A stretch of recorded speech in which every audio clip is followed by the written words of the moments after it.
Hello, everybody. Welcome to session 3 of the Metroid Chronology streams. If you remember last time, we took care of Super Metroid. That was its own stream, had an entire stream dedicated to it. And today, we'll be moving on to Metroid Fusion. I'm a little bit excited for this one, although I'm a little bit more excited for what comes after, which is Metroid Prime. But, that might be a ways away, because I might take another small break to do another game in between them, unrelated to the Metroid streams. But I guess we'll just figure that out as we go. For now, however, let's go ahead and jump into Metroid Fusion.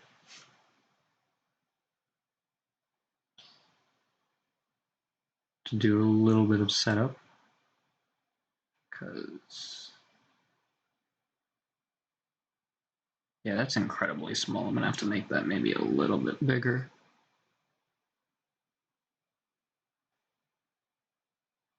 Might overlap a bit, but that should be fine. If I have to change it, I'll change it. Samus.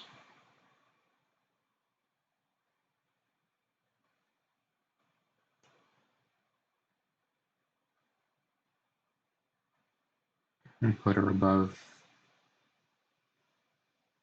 that at least. Make that just a wee bit smaller.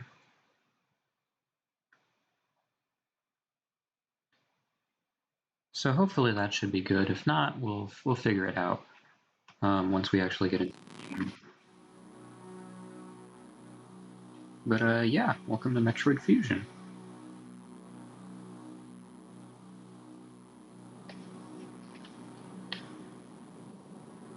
I guess we'll watch the opening little cinematic, I guess. Metroid Fusion came out, I think, 7 years after Super Metroid. And as the title indicates, it is technically Metroid 4. And so far, the only direct sequel to any of the classic Metroid games, which is kind of interesting, given how long ago this game was. This game came out in 2002. It's about 18 years ago, very nearly 20. Uh-oh. Samus's ship drifts off and... Damn, talk about an opening. Anyway.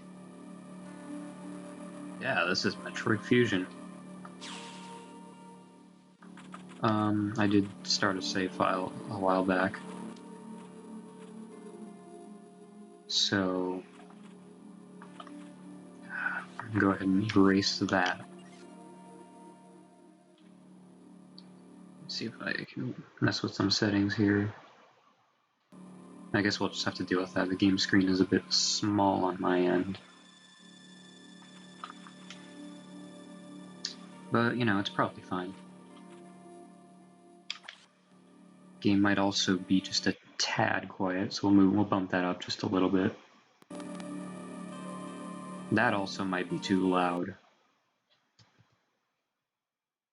It's hard to say, but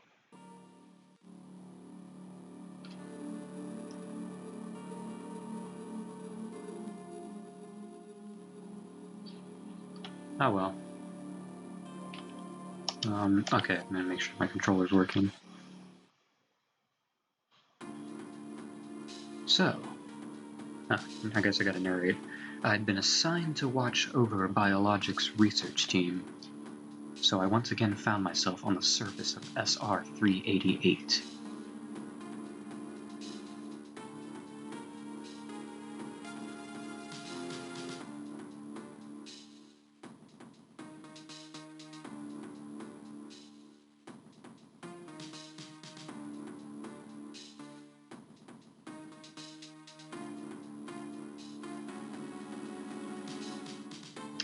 It was there that I was attacked by a life form I had never encountered before.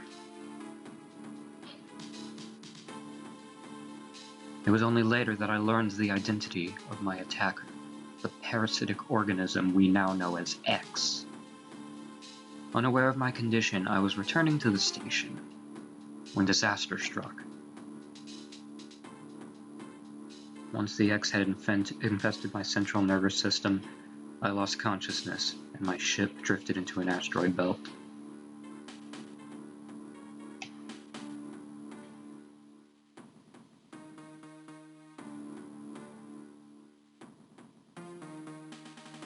Hence the opening. The ship's emergency systems automatically ejected the escape pad before impact. Biologics vessel covered it and transported me to the Galactic Federation HQ. However, during the journey, the X multiplied within me, corrupting large areas of my power suit. It then came to light that the organic components of my power suit had become so integrated with my system that it could not be removed while I was unconscious. Large portions of my suit had to be surgically removed, dramatically altering my physical appearance. However, the X in my central nervous system were too embedded to be removed safely. I was given a minimal chance of survival. Yeesh. Then, someone found a cure. They proposed using a Metroid cell to make an anti-X vaccine. It seems that the Federation had managed to preserve a cell culture from the last infant Metroid from SR-388. The serum was prepared and injected without delay. The X parasites were immediately and completely destroyed.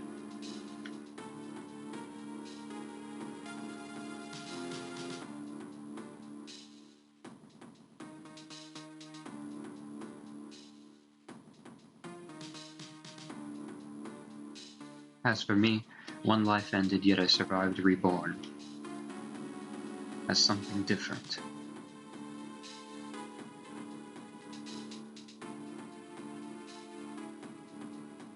Pondering this fact, I realize I owe the Metroid hatchling my life twice over. We'll soon be arriving at the BSL research station. I must prepare for docking. The ship's computer has notified me of our approach to the Biologics Space Labs, or BSL research station.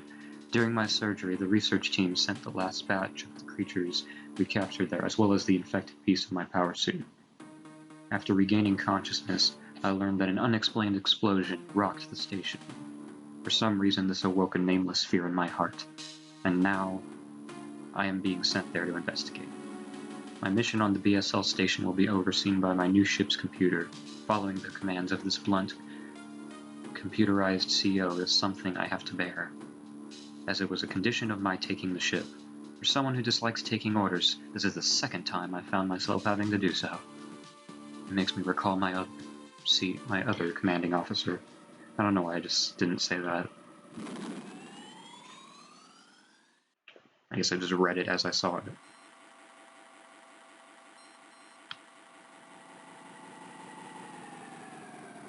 Of course, as Metroid tradition is now having it, we begin the game with the ship landing.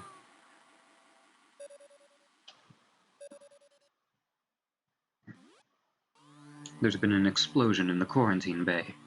The bay currently stores capsules containing recent samples from SR-388, as well as parts of your suit infected by the X parasites. The cause of the explosion is as yet unclear. Investigate. The quarantine bay is here. Move quickly and quietly. You are still unable to use most of your latent abilities. Don't forget that, Samus. Stop at the navigation room uplink from there. Is your objective clear? Let me think about it. Yes. Now go to the quarantine bay. Okay, so immediately I'm seeing we might need to adjust the thing. See, that's really small though. What if we moved it a little further down?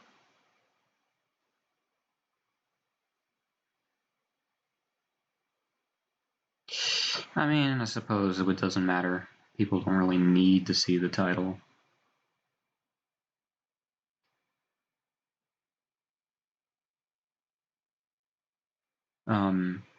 I think it's fairly apparent what the game is. On mobile, that's probably going to suck. But regardless, let's begin.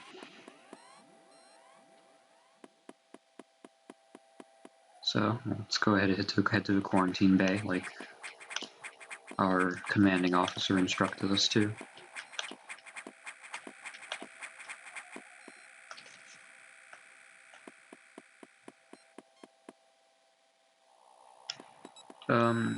You may or it's hard. It may not be as apparent right now. Wait, we've got more stuff to read.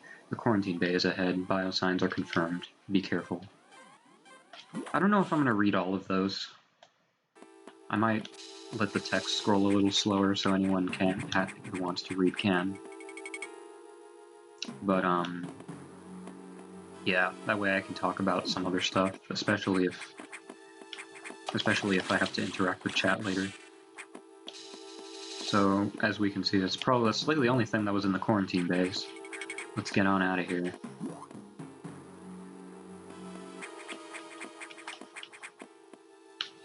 So, Metroid Fusion. You might note it. Well, it may not be as apparent now, since you can't actually feel how the game controls. But if you may or may not observe that the game is a bit more tightly controlled.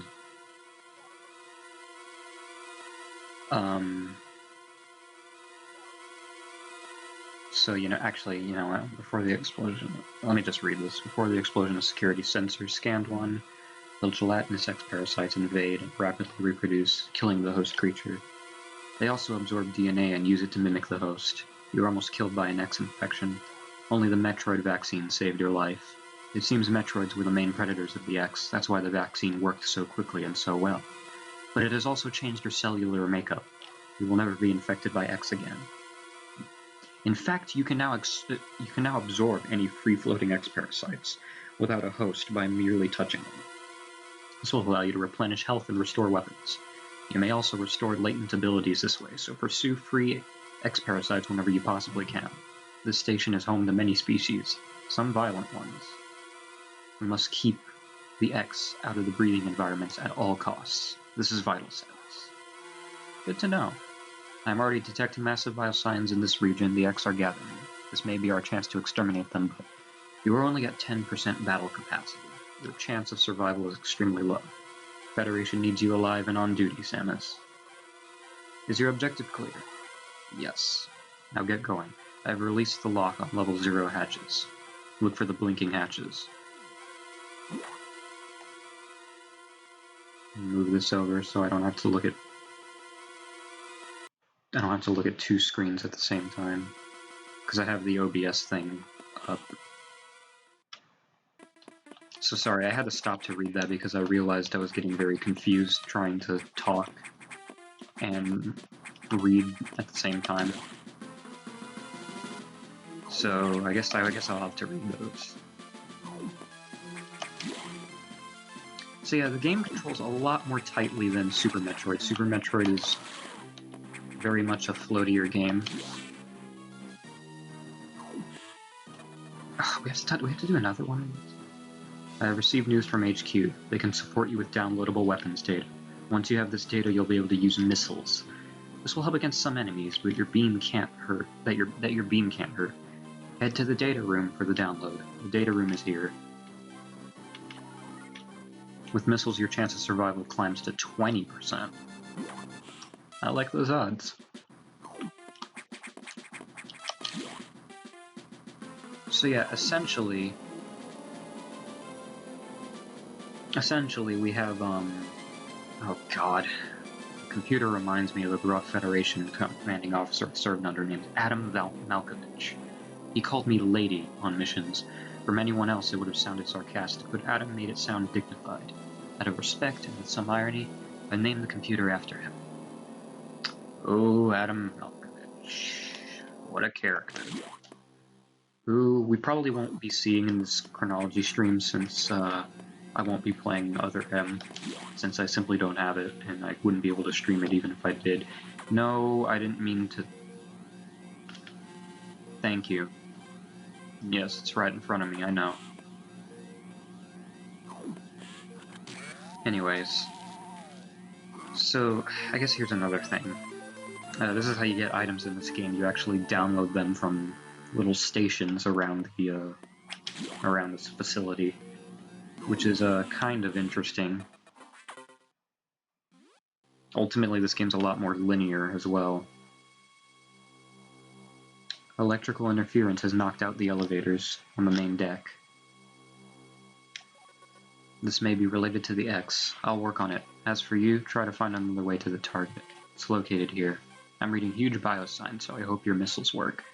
To reload missiles, you can use a recharge room to absorb a special type of X-parasite. Absorb a special type of X-parasite, excuse me. You'll see them. Try it out. Is your objective... I don't need to read that. Every time he says it. Missiles are your only hope. Don't hesitate to use them. Now find a way to the target. Thank you. Can we... Yeah, there's a bit of dialogue in this game, mostly from just mission briefing. So yes, some of the controls have been a bit tweaked this time around. I did mention the game is not as floaty as Super Metroid, which to many is an improvement. To me, I'm indifferent to it. I kinda can handle either control scheme. And instead of toggling missiles on, or switching the missiles with like a separate button, since this is the Game Boy Advance and it has less buttons, you hold R to toggle missiles on and off, let go, hold it, and then you shoot while you have the R button held. Which I think is a little bit more intuitive. I think I like that a little bit more than just switching to a different weapon. And we already have to use them to take out this door. Ooh, wow, that was some very, very generous RNG. Usually it takes a lot longer than that. They brought the wall jump back from Super. It's a lot easier to perform. The timing isn't as strict. Although, alternatively, you can use the Power Grip, which is a new move added to Fusion. I'll stick with wall jumps, though. Thank you very much. I'm just used to that more, because I play Super Metroid a lot, and you can utilize wall jumps in a lot of areas in that game. So it seems like we're coming up... Ooh.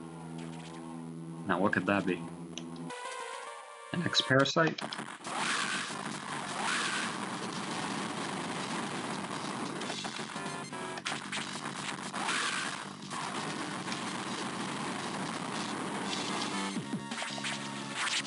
Alright, I ran out of missiles.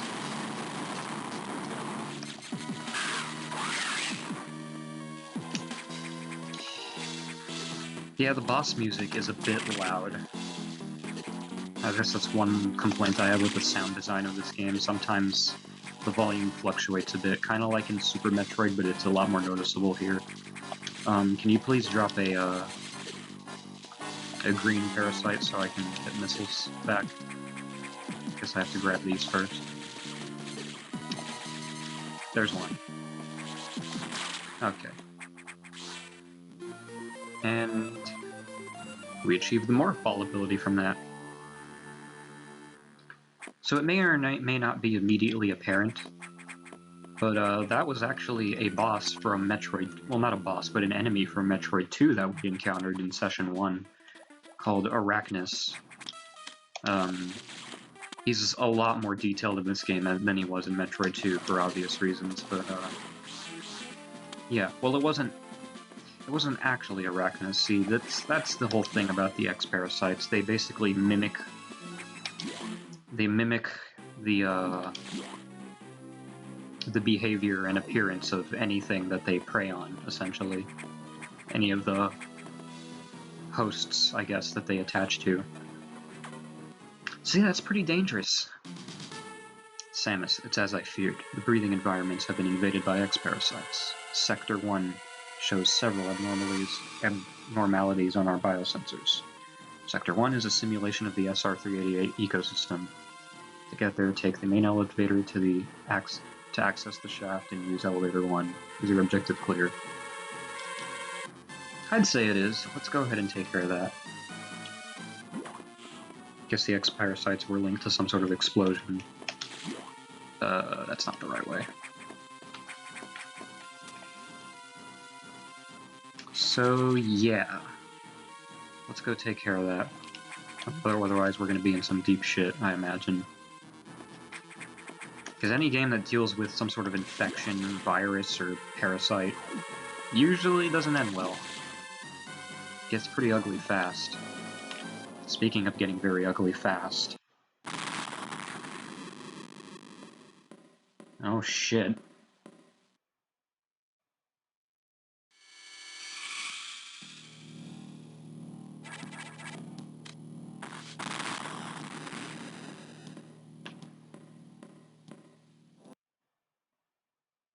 Sorry about that. Yeah, that's a problem, isn't it? A fully decked out Samus? Yikes. Okay. So yeah, we have an X-Parasite that mimics Samus in her fully powered up power suit from Super Metroid. That's gonna, yeah, like I said, that's gonna be a bit of a problem. The main elevator leading to the access shaft has been severely damaged. It will be totally unusable for some time, unfortunately. Some unknown agent is at work. Something very powerful. Certainly not human. I'll report when I know more. Now listen closely. The X and Sector 1 have invaded the atmospheric stabilizers. They must want to alter the environment to their needs. They are already reproducing. Clear all 5 atmospheric stabilizers to stop them. Well, we're going to do just that. So something I haven't talked about yet that we saw in the intro cutscene and a little bit earlier in the dialogue. Planet SR-388, yes, and if you remember correctly, that was the planet that we visited in Metroid 2. The home planet of the Metroids, which we successfully exterminated. And yeah, you heard that right. Sector 1 is an ecosystem that mimics... Okay, I feel like the game's still a bit loud, so I'm going to turn it down again. Just in case. So yeah, you heard that correctly. Wait, I already said that. This is essentially what SR-388 is meant to look like, because it's a perfectly recreated ecosystem from that planet. And yes, that means there are actually some enemies from Metroid 2 that are here, in the form of X-Parasites, though, because, you know, it's the whole deal with this game. So there's not a whole lot new to Samus's abilities other than the power grip so far that I can bring up. There were some upgrades we got in Super Metroid that I didn't get to talk about last session because I was a bit too focused on chat. On being caught up with chat. But some of the new stuff we got in that game was the Spring Ball, which allows you to jump in Morph Ball mode. We got the Gravity Suit, which is Samus's, which is even more powerful than the Varia Suit and allows you to basically have normal gravity under any conditions, like running through water or space or whatever. Trying to think if that's it. We got the space jump. Oh, wait, no, that was from Metroid 2. Is that really all? Is that really all that we got in Super Metroid? I feel like there was something else. Oh yeah, the speed booster. We did get the speed booster, which you saw how fucking insane that was. Turned Samus into Sonic the Hedgehog, essentially. You could do all sorts of crazy moves with it, like the Shine Spark. And just plow through enemies. So yeah, we got some pretty cool shit in Super Metroid. And I imagine we're going to get quite a few more in this game. Or not, I actually don't remember too much right now. I'm sure I will. It'll come back to me once I get further into the game. As usual, this is 100%, but don't worry, it won't be a hassle because I do generally know where I'm going with these games. These games are a little bit shorter than Zelda games, so they're a lot easier to memorize because of it. Or to just at least have a general understanding of the game's layout.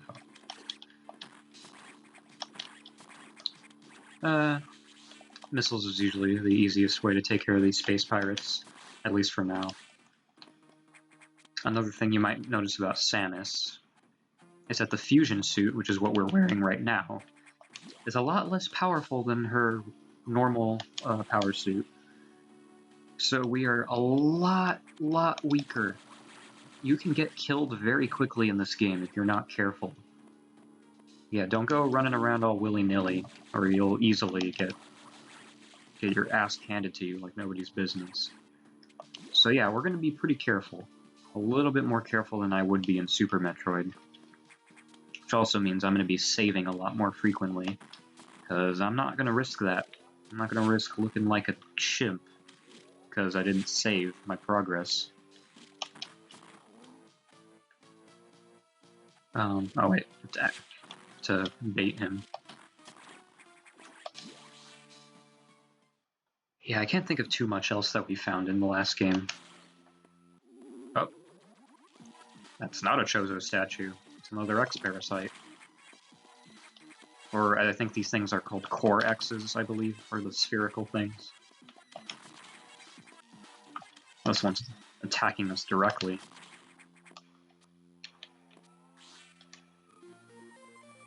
It gave us the charge beam. Okay, yeah, that's something else I forgot that we got in Super Metroid. We got the charge beam, which charges your beam. It no longer does that cool multiple Morphball Bomb tactic, but the charge beam is actually pretty damn powerful in this game, so I'm not complaining. Really at all. Anywho, there's a secret this way. With a bunch of crab meat enemies. I don't know, they remind me of crab meat from Sonic 1. The way they walk and the way they shoot things out of their claws. It's actually exactly like crab meat. Holy shit. Pardon my nachos. Why did I say that? I've never said that in my life. Also, a little fun Easter egg. There's actually a GameCube in the rubble right here. On the top of that little sprite, there's a little GameCube. It's kind of funny, because the GameCube did come out around this time. Because, if I'm not mistaken, Fusion and Metroid Prime came out roughly the same year. Or at least around the same time. So naturally, Metroid Prime, as I said, will be the very next game in this little series I'm doing. No, you actually have to use the wall jump to get this secret, which is another missile expansion. Gives you 5 missiles, as usual. You should come to expect that by now in the series.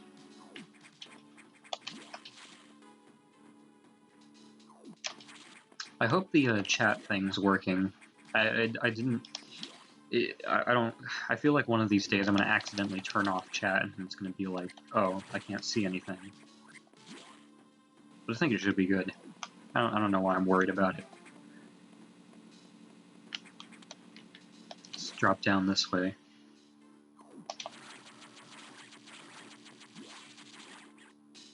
So, yeah. Do I want to go up yet? I don't think I want to... Yeah, I don't think I want to go up until way later. I think we're good for now. There's a recharge station at the entrance of every sector, as well as a save room and a navigation room. So that's pretty handy. Alright, let's see what's next. What we gotta do next.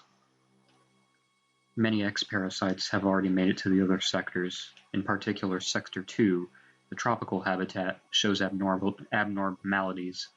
I suspect the X entered this sector with the help of our unseen saboteur. He or it may be in TRO now. Samus, get over there. We need to put an end to this. So yeah, every sector has a little abbreviation for what it's called. So Sector 1, SRX, that obviously stands for SR388. As I listened to the briefing, my thoughts turned to Adam. The real Adam understood me well. He would end orders by saying, Any objections, lady? He knew I wouldn't disagree. That was just his way of noting our trust. I wonder if I can trust this computer, too. I guess we'll find out, won't we? And then, Sector 2 is TRO for tropical. So that's going to be a common theme. Also, there are a fuck ton of energy tanks to get in this game. More so than any other of the 2D games, I'm pretty sure. I haven't played the Metroid 2 remake that's on the 3DS yet. I don't know if I will for quite a while. But, yeah, no, this game has a fuck ton of energy tanks to get. 20, I think. I have learned the identity of our mystery saboteur, Samus. It's an X-parasite mimicking you. I have named it the SAX.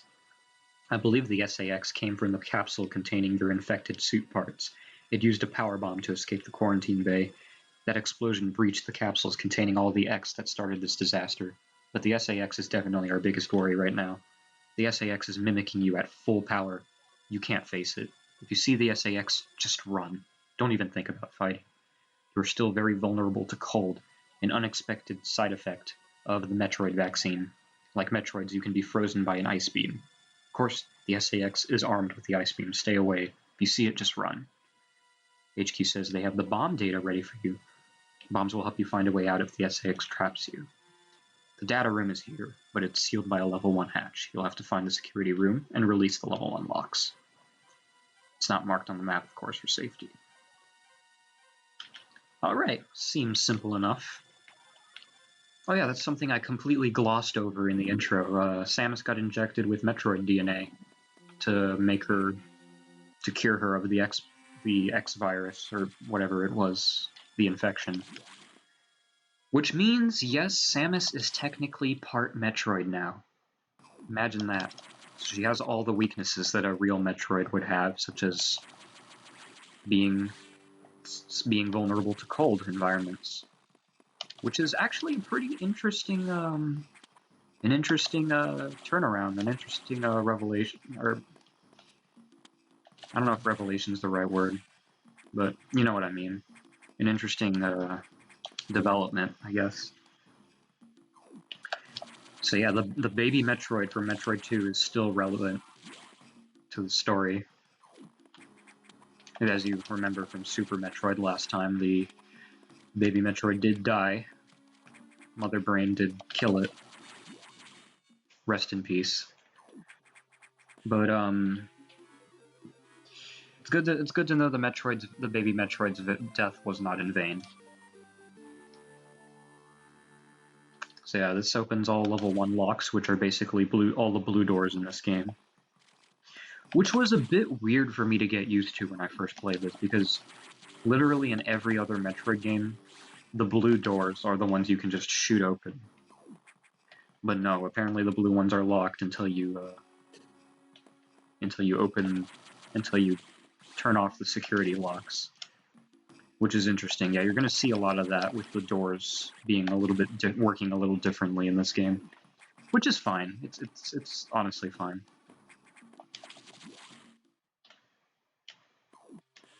Anywho, now we can enter the data room and get morph ball bombs. We actually went a whole section of the game without having morph ball bombs. That's a first. Usually get those pretty early. Well, I mean, we're still at the beginning of the game, roughly speaking.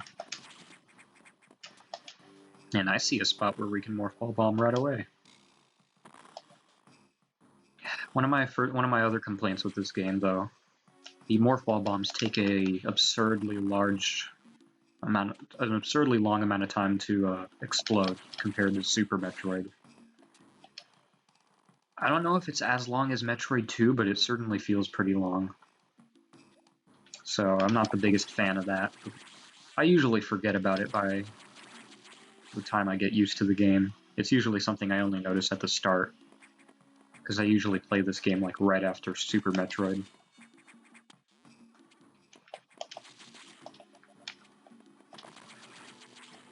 But yeah, as I mentioned, enemies are going to hit really hard in this early part of the game, which is probably why there's so many energy tanks, so that you can actually have a chance of survival.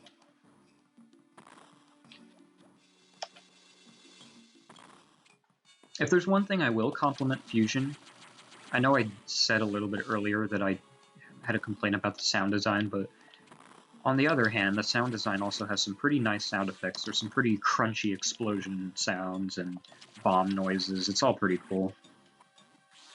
So, you know, it has its ups. It has its ups and downs. No, it's another bombable wall. So yeah, that's why I'm playing it a little bit safer, because it's actually very, very easy to die in this game. At least early on. We'll get stronger as we progress, obviously. I would hope so. This is a Metroid game after all. But yeah, like, that thing did a lot of damage. Do I even need to waste my time killing this? I should probably just leave it alone. Oh, never mind. Red parasites are actually really useful. Not only do they heal you quite a lot, they give you a lot of your missile ammo back. So yeah, I think the red X parasites are the most useful ones to absorb. I don't remember if there's any other ones. I know there's yellow, there's green, there's red, and I think there's blue ones later on. And I think that's it.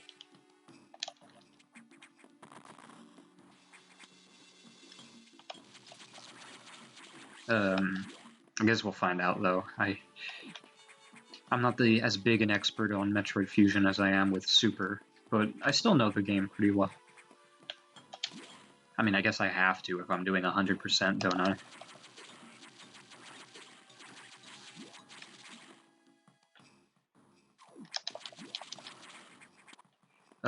Don't want to go that way. Well, I actually can't go that way, I do know that much. So, another interesting thing about Fusion is that this game actually has this game actually has sort of some horror aspects to it. Because you're kind of alone on a... Well, I mean, the Metroid games have always had a theme of, like, isolation. But, you know, this game in particular kind of reminds me of the movie Aliens, or the movie Alien, which is what the series is based off of, to be fair. But this game more so than others, because you're actually on a space station avoiding this predator of some kind. And yeah, this game actually does have some kind of, like, horror elements. Not in the, like, not probably, like, the traditional sense of what you're thinking of, but, like, you know, survival horror, if you will. I guess would be the best way to describe it.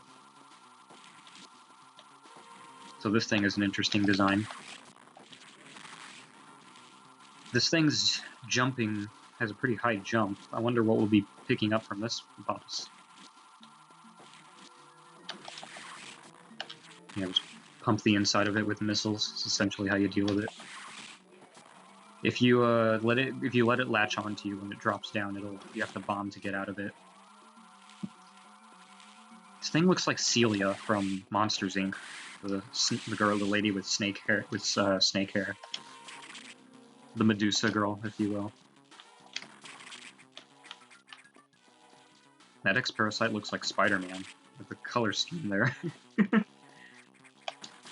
At least that's what it always reminded me of. High jump and jump ball. Abilities recovered.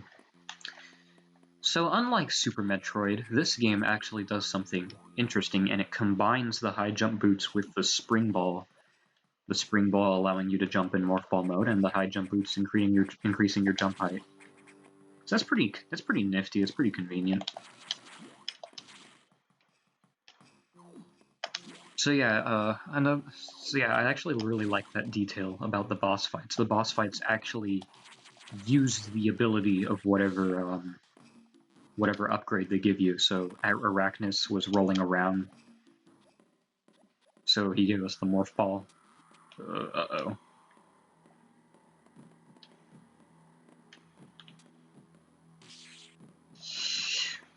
Yikes. And the high jump, the enemy with the high jump gives us the high jump boots. And that's going to be a common theme, or a running theme with this game. So that's pretty cool. So, Jesus, look at all this fucking shit. The SAX literally came here 2 seconds ago, and it's already caused this much mayhem. I mean, I guess you really just don't want to fuck around with the SAX, that's for sure. Oh shit, let me get out of there, because I don't want to deal with that guy. Another missile tank. Always glad to have those.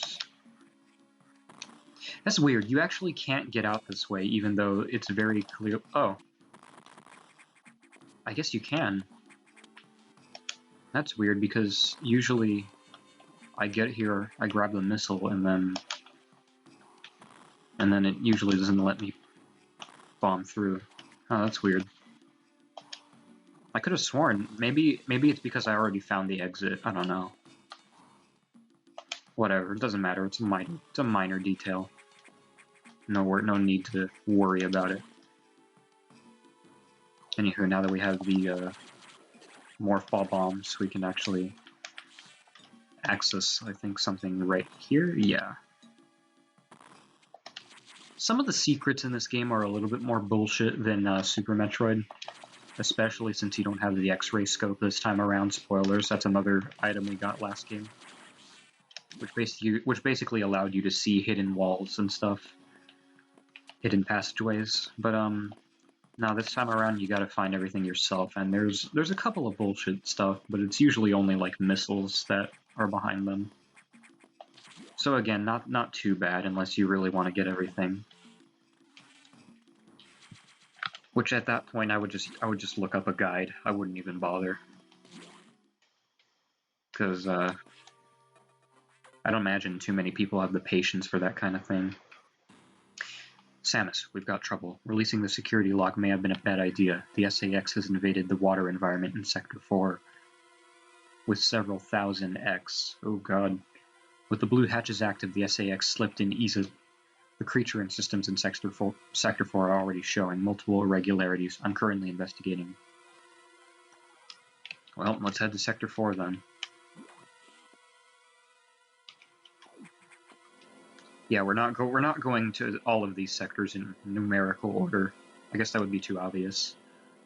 The SAX, an enemy with my strongest abilities. But does it have reason? Probably not. It's just a killing machine. In my current state, I can't face it head on. The SAX is me, only heartless. I must stop it before it learns its potential and threatens the universe. Yeah, tell me about it.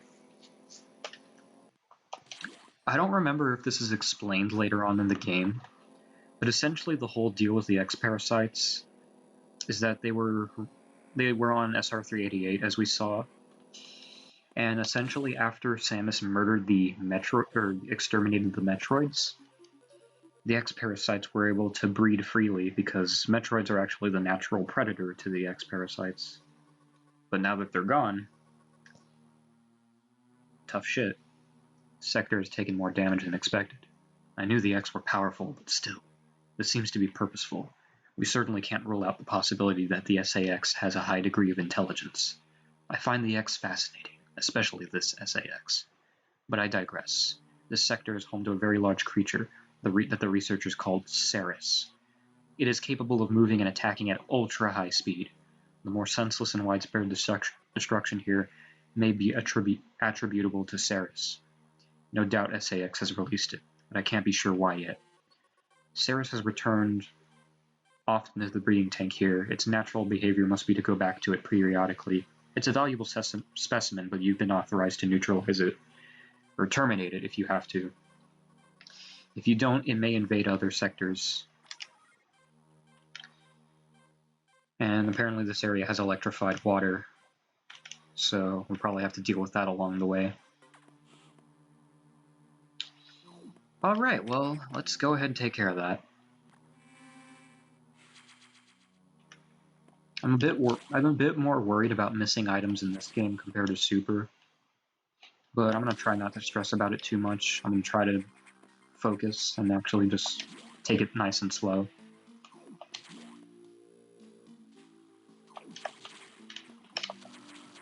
So yeah, this is for the early part of the... Oh, I didn't want to use missiles on that. For the early part of the game, this is essentially the formula. Go to a sector, take care of whatever's gone haywire in that sector, and then move on to the next one, at least for the early part of the game. If it was the entire game, I imagine that would be a bit repetitive, so I'm kind of glad that that's not the entire game. It's a good formula to start out with, I agree. I will say, though.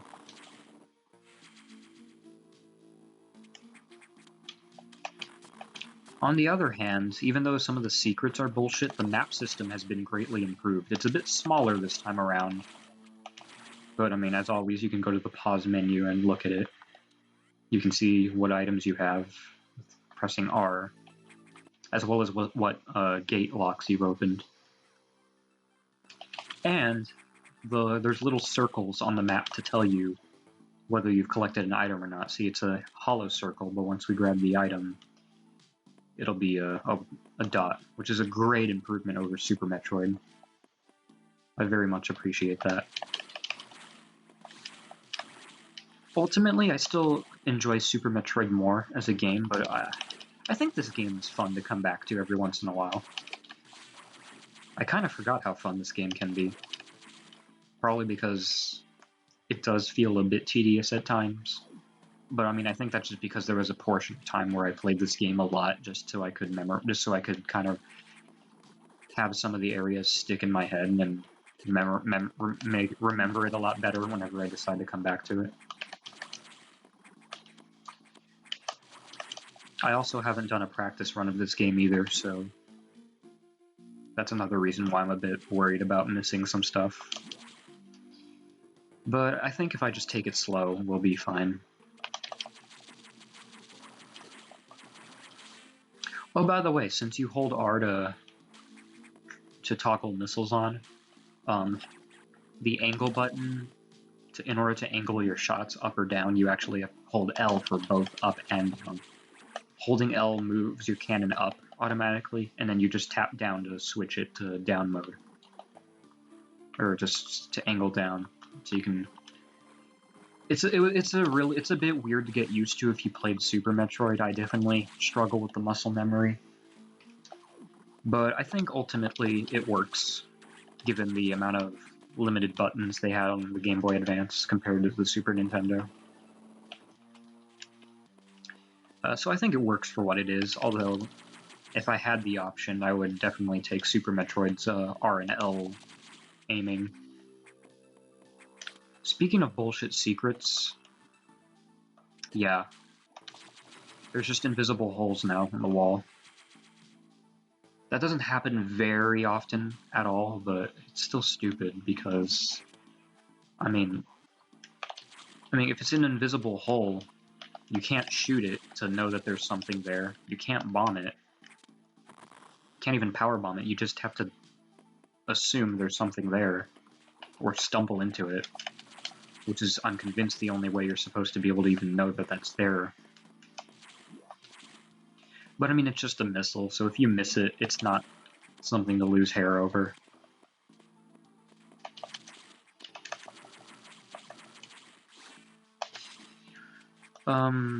For Metroid Prime, since that's the next game we're doing, I've actually been wondering whether or not I should do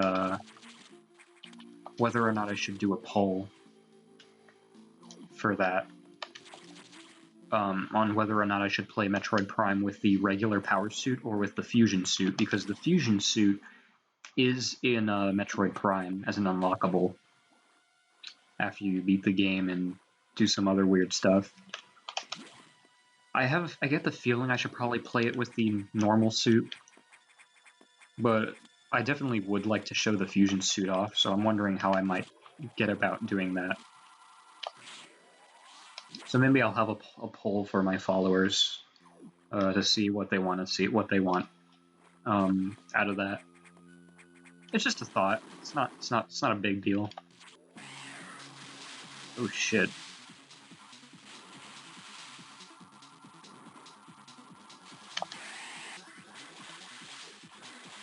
So this is Saris, and huh. Is it me, or is that boss shine sparking?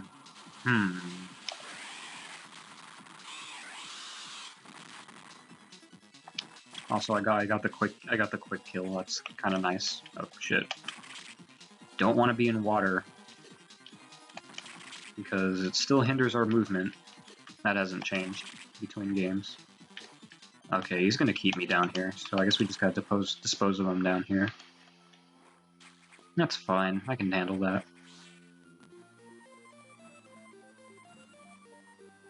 Speed booster power regained. Huh. So I get the speed booster. Huh. Figures. And you know what else that means? Oh, shit. Let's try that again. Crashing into walls, obviously, is what that means.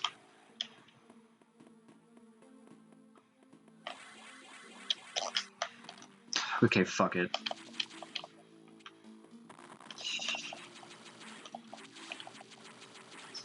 I was trying to be cool, damn it. But this ain't Super Metroid anymore. I'm not allowed to be cool anymore.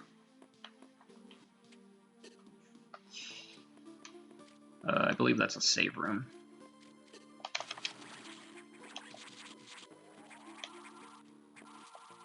So yeah, the speed booster returns from Super Metroid. And it works about the same, except there's no run button in this game, so basically you just have to run for a certain amount of time, and speed booster will kick in automatically. I'm not entirely sure how I feel about that, to be honest.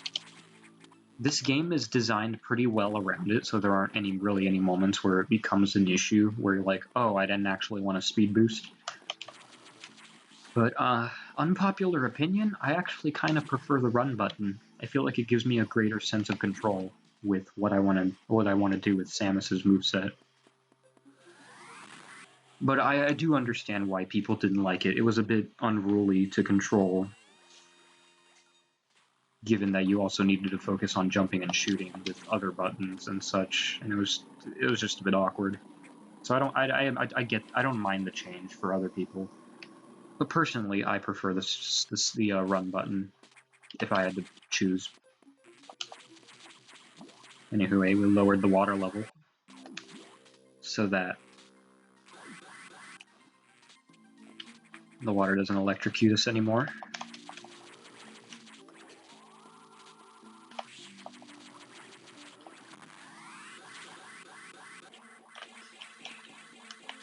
What I mean, we don't want to commit toaster bath now, do we? I didn't think so. Although that is the thing, I actually did die once in this game by getting electrocuted in the water. And that wasn't fun. In fact, that was kind of embarrassing. I think that was like my first or second playthrough. So we're well past those times of stupidity. At least I'd like to think so. Anywho, we're gonna do a minor sequence break to get this missile early, just so we don't have to worry about it later. Because if you run fast enough, you can actually make it past this little barrier before it spawns, which we can't do anything to now. But I get the feeling we will pretty soon. So that should be exciting. Ah, my ear's ringing. That's never fun. It's always one ear. I don't know if that's normal or not. Sometimes one of my ears will just ring. It doesn't happen very often, but when it does, it is a bit distracting. I should be fine, though.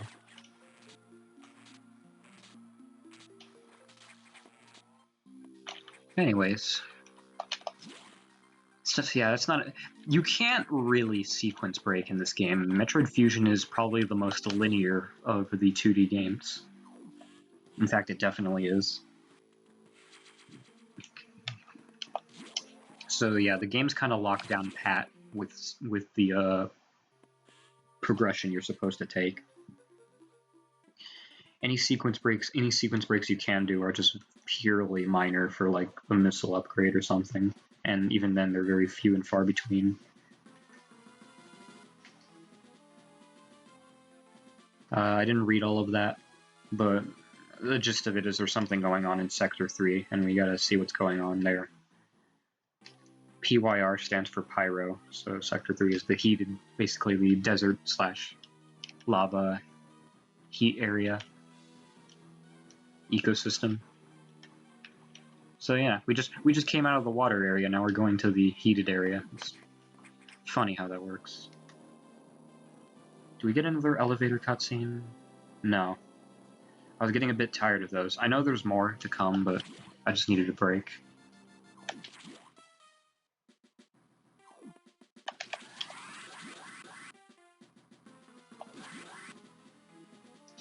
Anywho, let's head down to Sector 3.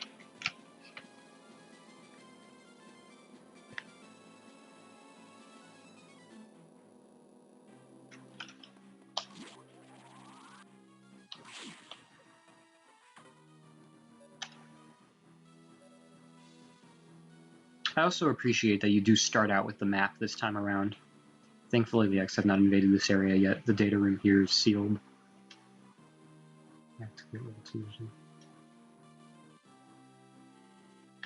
Oh, okay, so we didn't actually come here to stop X parasites because they haven't arrived here yet. We're just here to get an item, or to access a data room that'll give us an item. And we need to open up the level 2 security hatches in order to get into the data room. Okay. It's a little bit different, but I mean, we're still exploring another sector. Also, wait, I actually want to get a good running start here.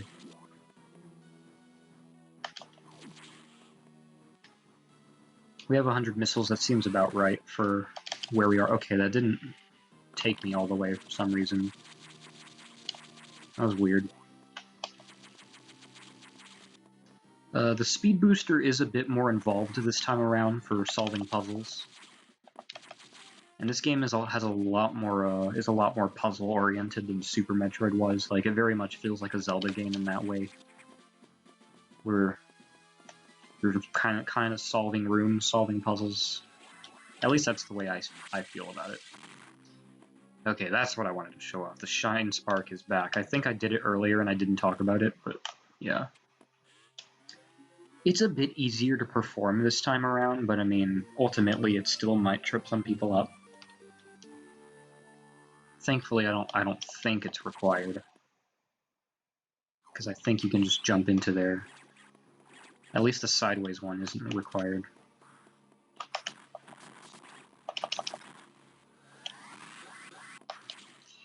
But if it is, then it probably won't be too. It won't ask too much of you. Here we gotta open this door up from this side, so that we can speed booster right here. See what I mean? The speed booster already is getting a lot more use than it did in Super Metroid. Arguably. Which I don't mind. I don't mind at all. I think it's pretty cool. Some of the speed booster puzzles are a bit dumb, especially in Metroid Zero Mission, which is the other Game Boy game, or Game Boy Advance game. But in this game, they're kind of dumb in this game too, but for the most part, they're alright. Oh, I thought that enemy was in the background. I don't know why. Probably because of the muted color palette, or the desaturated color palette, if you will. Anywho, here's the data room. Super missiles. Those are back. Oh yeah, super missiles. We got those in Super Metroid. God, there's a lot of power-ups and power bombs from Super Metroid, and the grapple beam. Jeez, there's a lot of shit we got in Super that I didn't talk about earlier. Whatever. I mean, we were there. We saw. So I don't even know why I'm just making a big fuss about it. Although this time around, super missiles are not a separate consumable. They are merely just an extension of the regular missiles.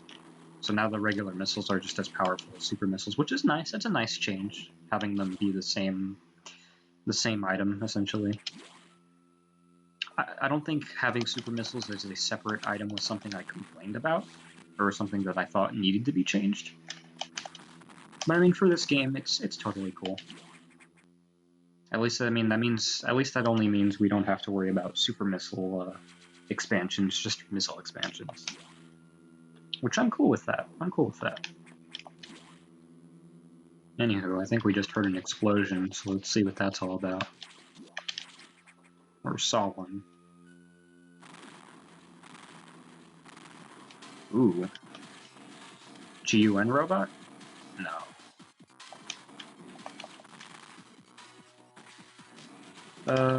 Just pump this thing full of super missiles. That's essentially how you want to deal with it.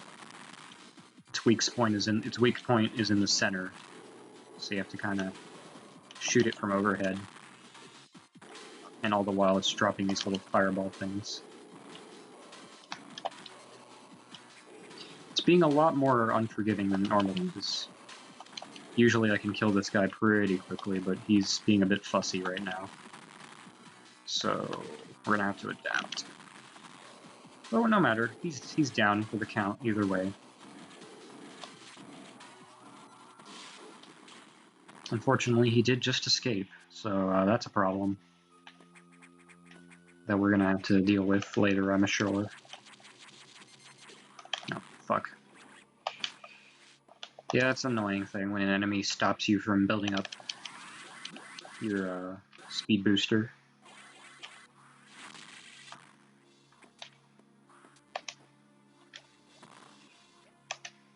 It's mostly really notable there.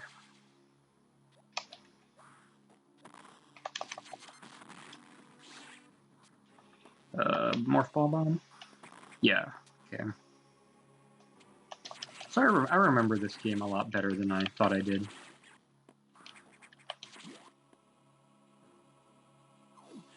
Recharge. I always do that whenever I leave an area, just because, especially because of health reasons, because like you said, you can die pretty quickly in this game if you're not watching yourself. I see you encountered a rogue security bot. You may destroy it if you meet it again. Your safety is vital. But as to your brief, level 2 security locks are released, so sectors 5 and 6 are open. That means those sectors have likely been infiltrated by X. They are much harder to stop than we initially suspected. Sector 5, the Sub-Zero, you're still susceptible to cold from the vaccine side effects, so you'll take damage if you even set foot inside there. Avoid Sector 5 for now, but in the meantime, there's a data to adjust your suit for extreme temperatures. That sounds like the Varia suit, if I were a betting person. Once we have the transmission, you can download it, but the X have destroyed all the data rooms you have used so far. I no longer doubt their capacity for critical thought. You'll have to use the data room in the night habitat, Sector 6. Let's do that then. Yeah, if I were a betting chimp, I would say that that's, we're about to get the Varia suit. Also, yeah, so obviously Sector 5, ARC stands for Arctic, and NOC stands for Nocturnal. Uh-oh. What's this all about? Does Samus suspect anything? No, I don't think so. Good. Monitor her closely. Affirmative. Out.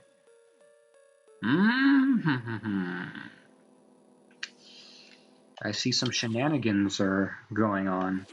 The Galactic Federation. I wonder if that'll be a running theme in later Metroid games. Hard to say. Nevertheless, let's go find the Varia suit. Which I bet by this point in the game, players were very, very excited to hear, considering the amount of damage Samus takes without it in this game. It's pretty much as bad as Metroid 1, honestly. Well, almost as bad. The Variosuit data is here. If there's a problem, X from the Sub-Zero sector are in Sector 6, and they've been changed by the cold. If you absorb one, you'll be frozen from within. This seems like a deliberate tactic.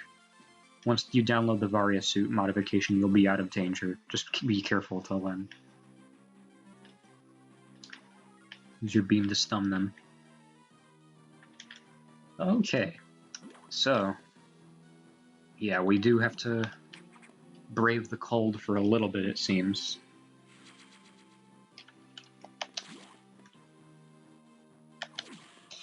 I'm gonna be a little sad to see the regular fusion suit go. I do like the blue color of the fusion suit. Blue and yellow combination. It's a nice change of pace from Samus's normal yellow look.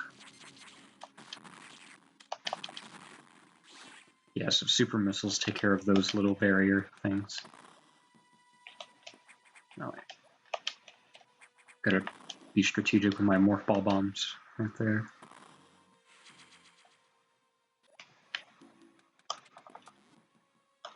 Anyways, it's kind of dark, but not too much. Gee, it's kind of dark. Did you bring a light, Samus? No. Come on, it's a dark area. I had to do that. You know I had to. Okay, maybe I didn't. And I'm just kind of tanking hits from the parasites. It's probably not a smart move, although they're kind of... I kind of didn't have a choice there. They're kind of blocking the way. Okay, yeah, now I'm just being careless. Do not be fooled, though. They do quite a bit of damage. So do be cautious. Well, they're being very generous with energy tanks, though, so that's always good.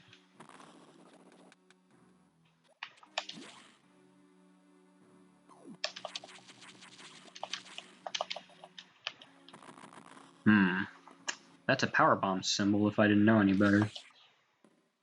Oh. Oh dear.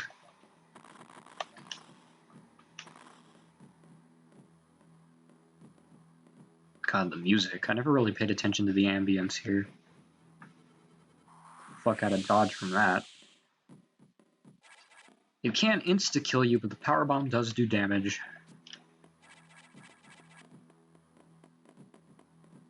Oh shit.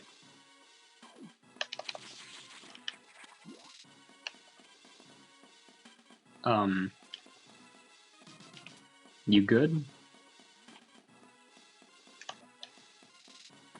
You know you have the morph ball, right? Am I just crazy? Whatever. That was always funny to me. There's a whole video on YouTube dedicated to trolling the SAX. It's pretty funny. All while it plays the Benny Hill theme. You know, the... You know. It's a pretty funny video. Anyway, missile up there in that crevice. The more the merrier. You know what they say, the more the merrier. Oh god. I just realized I'm probably going to stream Shadow the Hedgehog at one point on this channel, and that's not going to be fun. It'll be funny, it's not fun. Oh, hey! That's my upgrade, asshole. Yeah, okay. Well, that can't be good.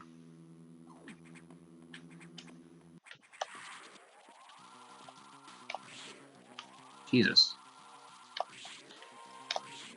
So it has some little barriers here that we gotta get rid of. I don't know, something about this boss kind of gives me some Spore Spawn vibes from Super Metroid. Not nearly as creepy, though. And not very hard to fight at all, either. It just kind of floats around. I mean, it'll hit you, most likely, but... You know, it's fine.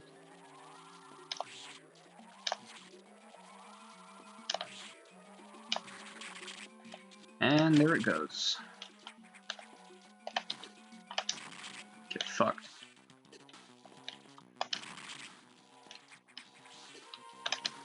Oh, shit. One or two more ought to do it. Okay, one more. That ought to do it! I don't know how that enemy in particular was using the various suit. I mean, I guess it was just very big. I deserve to be shot for that one. But now that we have the various suit, the cold doesn't bother us anymore. Okay, no. If I didn't deserve to be shot for the last joke, I'd have definitely for that one. Alright. Whatever. Honestly, I don't really like the various suit color. It looks a little too tie-dye slash... It just looks like someone barfed on Samus's suit, really. I think the various suit looks a lot better in Metroid Prime. Or the fusion various suit, that is, because it's a lot more clear the color than it's supposed to be, which is just yellow and purple. Here it just looks like a mess of everything. And I don't like that.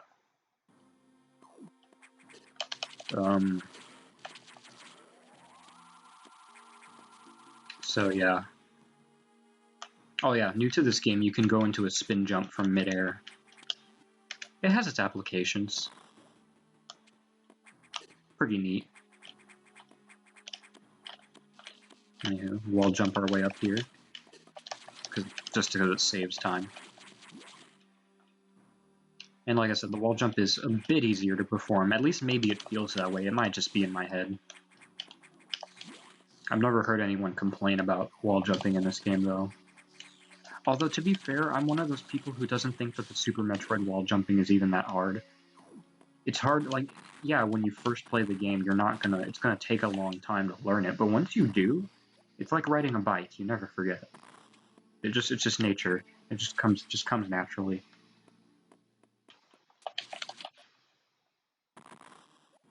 I mean, I guess it does require just a little bit of dexterity in your fingers, but I don't think it's asking too much.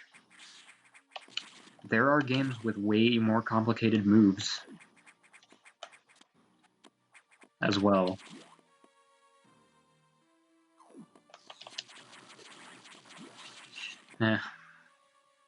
Well, time to get out of here with our barf suit.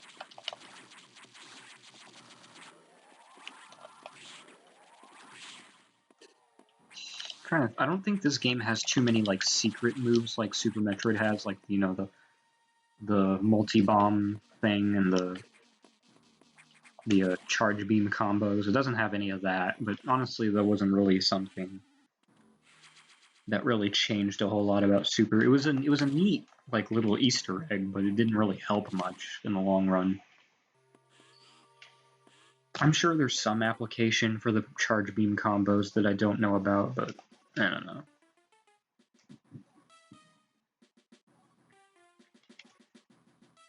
So now that we are protected from extreme temperatures, it looks like we can go take care of the cold sector.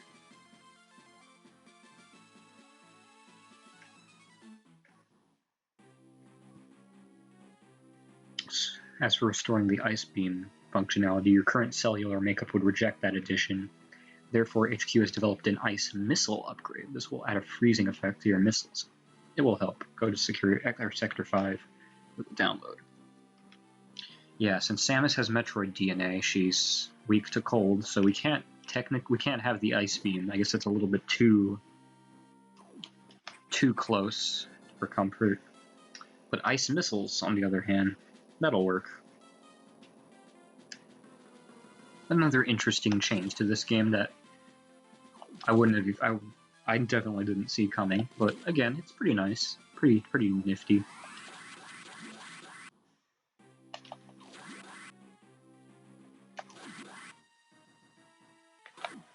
So yeah, no ice beam. Not for a while anyway, at least I don't think.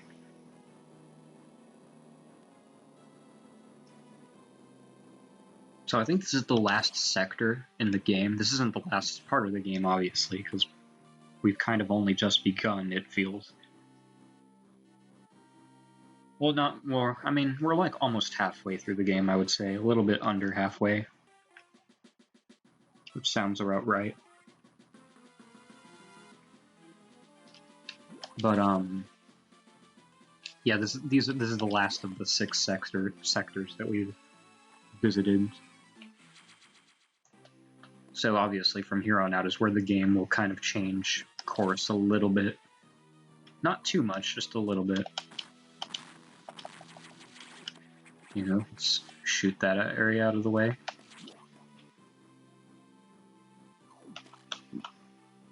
I think Sector 5 is probably one of my favorite areas, even though I normally don't like ice areas, but maybe that's just because we visit this place a bit more frequently than the other sectors, so it's a bit more memorable.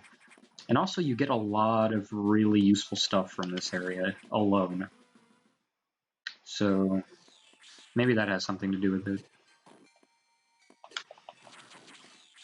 We do have to open up another security hatch in order to get into the data room and get ice missiles, so that's our immediate objective in this area, but it won't be too difficult. Yeah, see, we already have yellow doors, which in any other game would be a power bomb door, just like the green doors that we opened would have normally been a super missile door, but nah, they're just security hatches. It was a bit weird to get used to, like I said, but not a big deal, ultimately.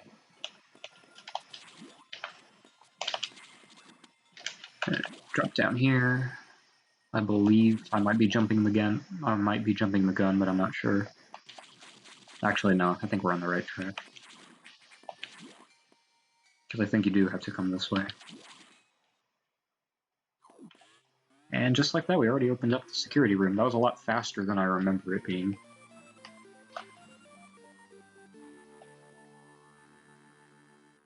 But yeah, Super Metroid was the last game to do the little fanfare for every item you get. It doesn't do it for missiles anymore. Now it just, or energy tanks. Now it just does it for like the major items like beam upgrades and suit upgrades and whatnot. Which is a nice change, I think. I like the item fanfare, but I think it was for the better. Because I think in Super Metroid, if you get every item, you hear the fanfare for up to, like, I want to say like 6 minutes of in-game time, or something like that. Which is kind of crazy to think about, that's how often you hear it.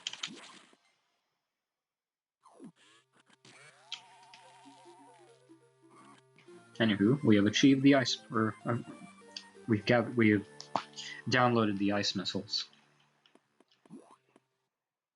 And immediately we're going to put them to good use to find some little extra goodies here.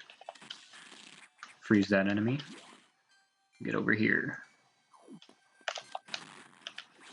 Oh yeah, that's something new, by the way. There's decoy upgrades. Although, I don't understand what the point of their inclusion was, because the regular upgrade's always just right behind them. So it's like, yeah, it's funny the first time, but it's like, okay, but is this really a mechanic we need to continue? This is another dumb secret. Like, who would have thought to come here? It does have an interesting puzzle, though. You have to kill the enemy, but you don't want to absorb the X-Parasite. Instead, you want to let the X-Parasite transform into a different enemy that you can use. Oh, I have to wait for this guy to unfreeze. Can you go up a little? That's better. Oh yeah, they also changed how the wall jump works. You no longer can wall jump up one wall. You have to use 2 walls at most. I guess that was their way of making the wall jump not as broken. Yeah, see, because you won't... Samus jumps a little bit too far away from the wall in order for you to recover in time. Which I think it's fine. if they really thought the wall jump was too broken in Super. I mean, I'll admit it kind of was. So yeah, there's no way you can get any advantage from just one wall. I don't mind the change too much. There aren't really a whole lot of places where you could really... I could imagine that being too useful anyway. So, you know. It's another puzzle. Let it transform into that enemy. And then let it transform into this. Now we have enough room to speed boost. I wonder how... Oh, that's not the way I wanted to Shine Spark. I didn't even hold right. At least I don't think I did. I wonder how counterintuitive that puzzle might have been to figure out. I can't really remember from my experience. Hopefully it's not.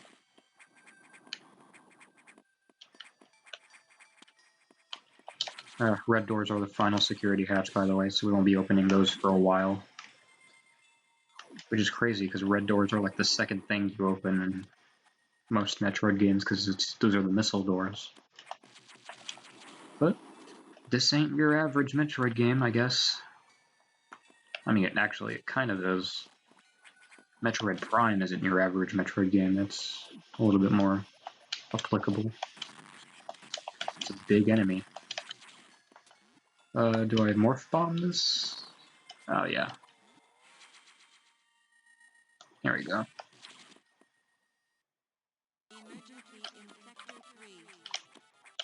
Screw climbing. I'm just gonna wall jump that shit. I don't need to recharge. I'll be fine.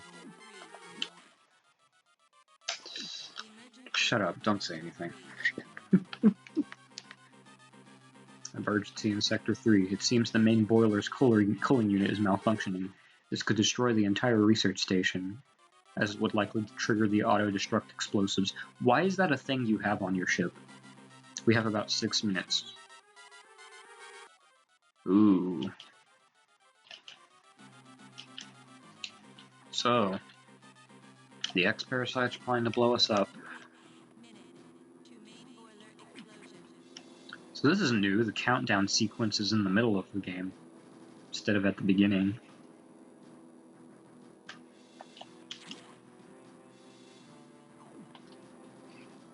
Although, you have plenty of time. The time limit on this one isn't as strenuous.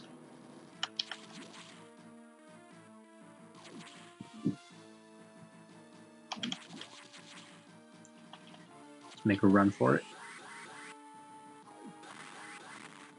Okay, see, it let me fall through that time. I don't know what happened that made me get stuck last time. Anywho, gotta do the speed booster thing again.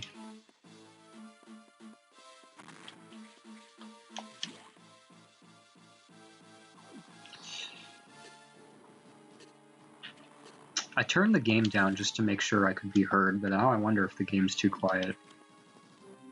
I think it's fine, though.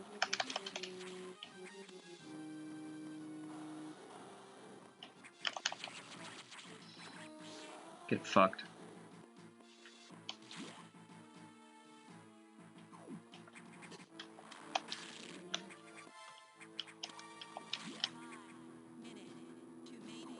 I think once I stop the boiler, I'm gonna take just a minor break. Not like a break, but just a little time to stretch and drink some water. I think. Because if we weren't at the halfway point before, I think we kind of are now. Or I don't know, I actually can't really tell when the half point is in this game, as much as I can tell in other games. Okay, can you please come over here? Thank you. You don't have to freeze them, but it's just easier than trying to jump on that platform. I just got the ice missiles, I wanna use them. Oh, fuck. Okay, I'm taking quite a few hits here, but we should be fine. I have the Various suit after all. And yeah, if you came into any of these rooms earlier, yes, you would have suffered from heat damage. So it's a good thing we didn't.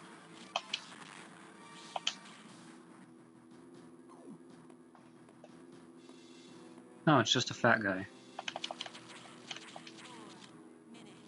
No, it's a Corax. Who has another firing a new beam at us?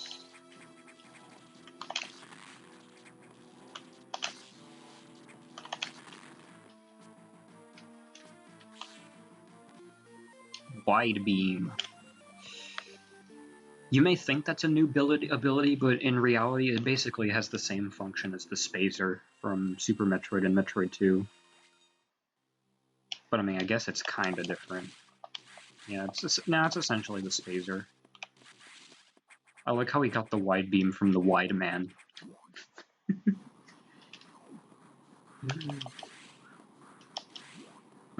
Stupid.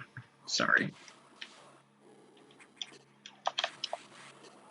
Okay, maybe don't fall into the lava like a dunce.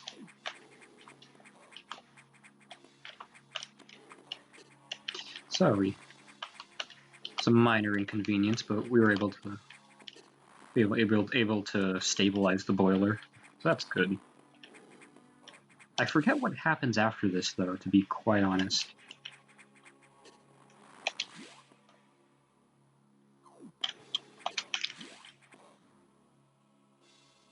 I don't think there's anything else we need to do here for now, so we're just gonna head back to the entrance. Oh shit! Yeah, we still aren't impervious to lava. I don't remember if the gravity suit still does that like it does in Super Metroid, where it protects you from lava. I feel like it should, but I don't remember. Oh wait, no, actually, no, I do remember. It does.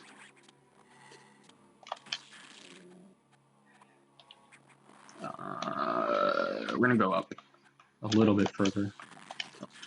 Fuck you. These guys are annoying. They were annoying in Super Metroid, they're annoying here. Oh, they got knocked back.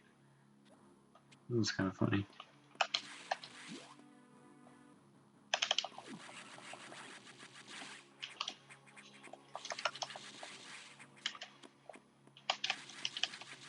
The control for this game does feel very nice, especially if you weren't a fan of the floatiness of Super. Which not a lot of people were, apparently. I thought it was fine enough. I thought it allowed you to be very, it allowed you to be very free with Samus's abilities. Sort of have your own play style, I guess. Excuse me. The X mimicked a crew member. It all makes sense now. The X can absorb the memories and knowledge of their prey. What an astounding find. HQ was very impressed. But don't you find it strange? This could have destroyed the station with the X in it, not to mention the SAX. Unusual for a self-preserving species like the X. Unless your presence is an even greater threat, a threat to the existence of X elsewhere. This is only a hypothesis. Perhaps your survival instinct is in conflict with your newly borrowed intelligence. Don't let your guard down yet. The X are still a threat. Samus, I see biosigns on the habitation deck. Survivors? The infected crewmen you saw had survived until recently. Maybe there's a chance. The signs emanate from here. Huh. Might have a chance to save some people. But we're gonna do that in just a second. Because I'm gonna stretch a little, get some water.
Alright, we're good to continue.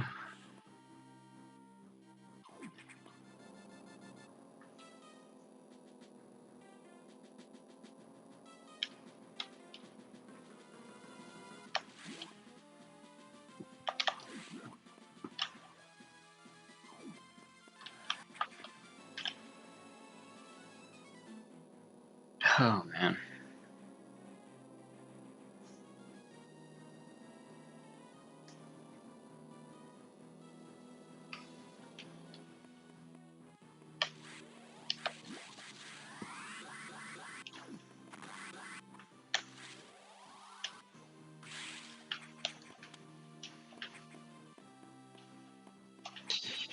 Alright.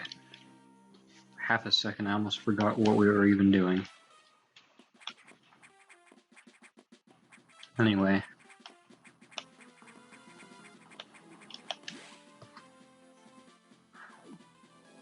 Climb on up.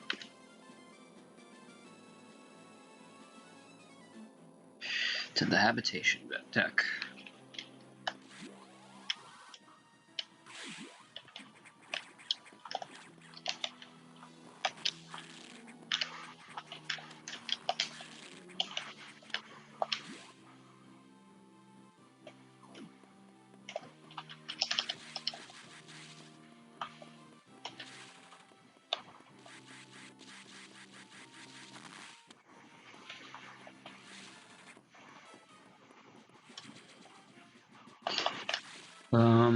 Okay.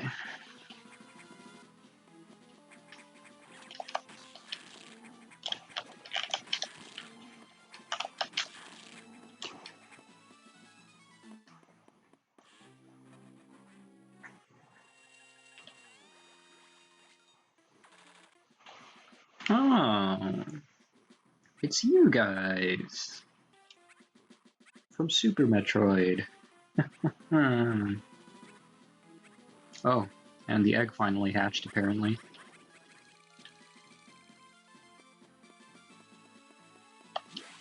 Yeah, it's actually really a genuinely great, really cool to see those guys back from Super.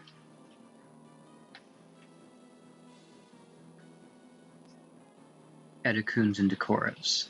I've met these intelligent beings before. They seem to recognize me as well. How unusual to meet again here. In the past, they have helped me unleash abilities I didn't know I had. But where did they run to? I hope they're safe. I get the feeling that they're fine. All the humans can die, but the animals? Nah, the animals get to live.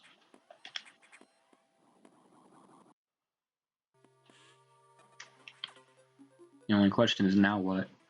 So the survivors were not human? Most unfortunate. We can now confirm the deaths of all crew members. I imagined this was the case, but I had hoped it wasn't so. I believe the X only infected the humans for knowledge. That form is too weak for battle. I'm sure the others were merely food for the X. Samus, I think they are evolving, growing stronger. Some are now appearing that resist your current weapons. HQ anticipated this and sent powerbomb data as soon as the hardware team finished it. Is your objective clear? Download it immediately. Our choice of data rooms is limited to this one in Sector 5. Go, now! So yeah, we're actually going to the exact same data room that we got the ice missiles from to get our next upgrade. Sounds like a plan to me.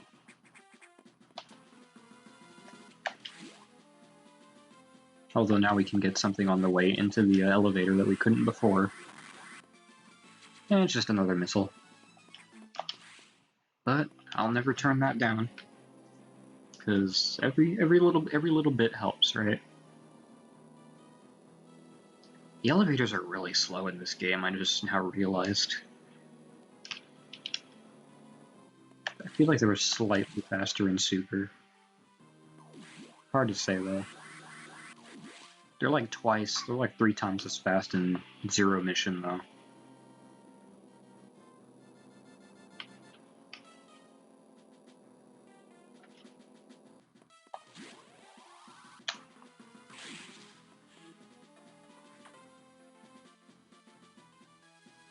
You've been to this data room before, but I'll show you its position again.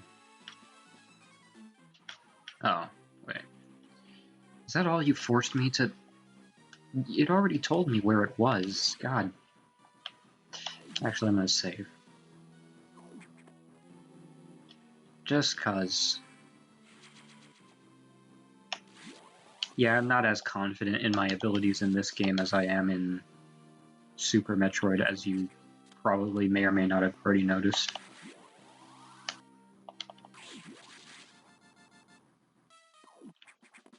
Oh, that's some weird shit going on in the background.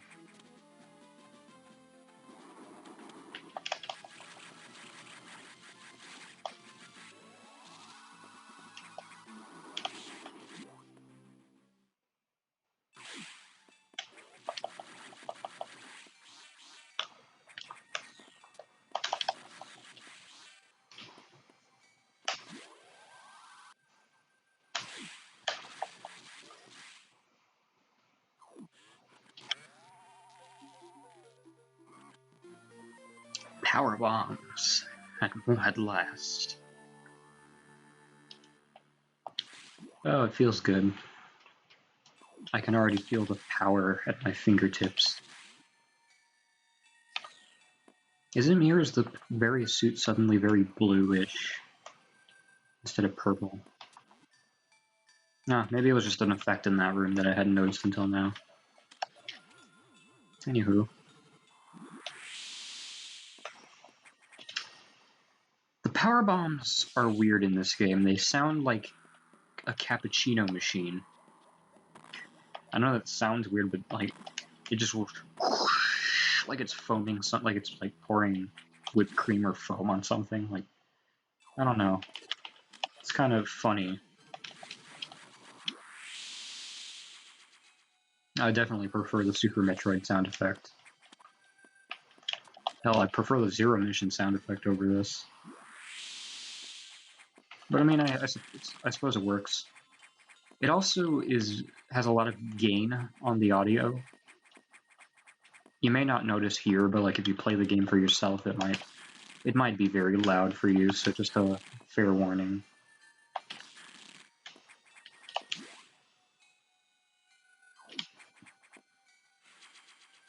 But anywho, now that we have power bombs, power bomb tanks are immediately a thing. Although this time around they only give you 2 power bombs per expansion. Which is fine. Honestly, by the end of Super Metroid, you have way more super missiles and power bombs than you know what to do with. Well, maybe not super missiles, but definitely more power bombs than we needed. So you know, it's not really a big deal. Okay, I say that, but actually I think by the end of this game you have more power bombs than you do in Super anyway. And power bombs, let's take care of that. Yeah, they make you use them a lot as soon as you have them. Jesus Christ. Not a problem for me though. At least I get to use them. Anywho, there's some crumble blocks below us, so we gotta be a little bit careful. Use this enemy, use them as a platform, otherwise that happens. Hopefully I don't want to take... Oh, fuck. Okay, it doesn't kill him. I don't want to spend too many attempts on this.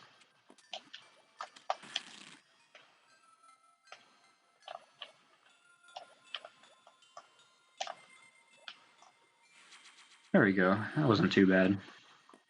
Only fucked it up one time.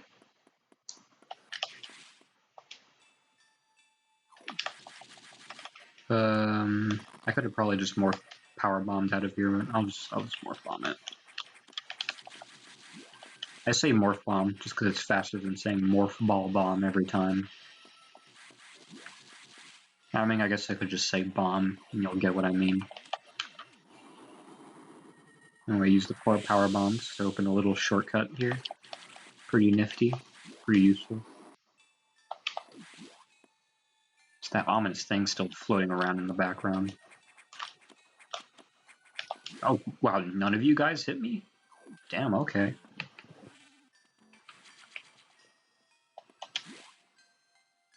I think we're heading close towards the final-ish parts of the game. I'm not too sure about that, though. Samus, return to your ship. I have important information. Okay, so we're going to our ship, so we're like at the last third of the game. More or less. It might be a little bit more than that since we are going for every item, and unfortunately the way this game is designed means you have to get like a lot of items at near the very end of the game. But yeah, we're roughly about in the final third of the game. And the elevator stopped. So I guess we gotta make the trip some other way.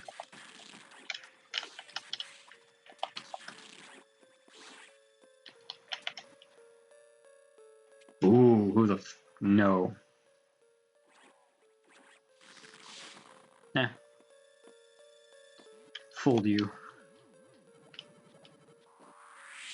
A funny little joke though. Fucking Ridley.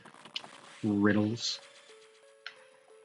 Ridley is not technically in this game, no, yeah. I think in context of the timeline, Ridley officially dies in Super Metroid. Not too sure about that though. Especially when we get into some complicated stuff in some of the later games, but I think the idea is that Ridley is dead by the end of Super Metroid. I mean, it definitely felt like it with the whole build-up to Ridley and Super. So I don't imagine that was too far off.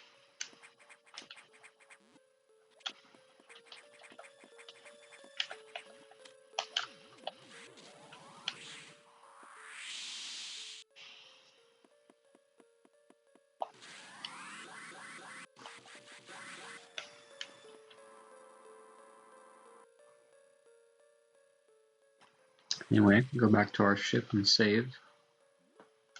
You definitely want to save right here. The main silo of the reactor core has gone offline. That's why all the elevators are down.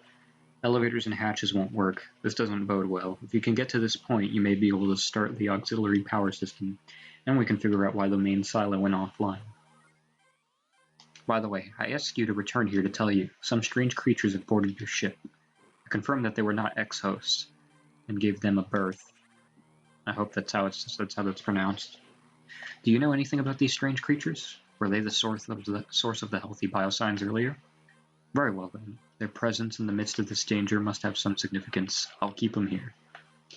You do that. Keep my animal Pokemon friends safe. And you're probably wondering why I powerbombed this. It's because now we can head this way. So we can go activate the auxiliary power system. And geez, what the fuck happened here? You know, besides X-Parasites. Well, we haven't seen space pirate parasites in a while. 10 energy tanks? I think we're on the right track.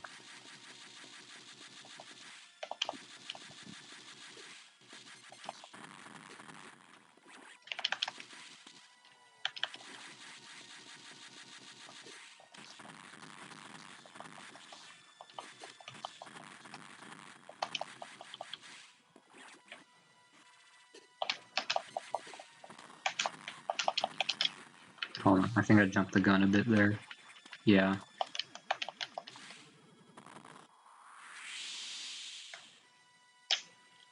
Yeah, I almost forgot that missile. That would have angered me later on in the playthrough.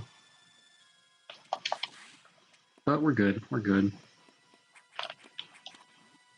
That's why I put the power bomb earlier, so I could squeeze through that little crevice without bombing anything. Because it's a minor inconvenience. And we're stuck down here, it seems. Or not.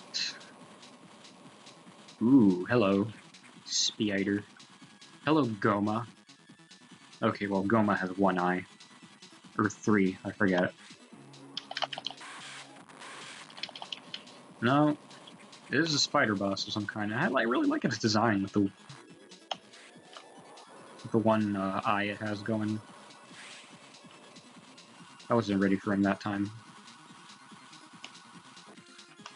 Oh yeah, he can grab you. Kind of like Dragon, only not as dangerous. He's a bit dangerous. And oh, doing some. Apparently, he can jump forever.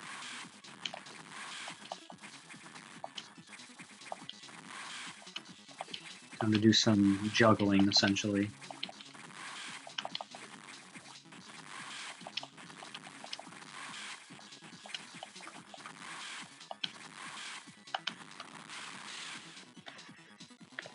Oh, right, we still have this part.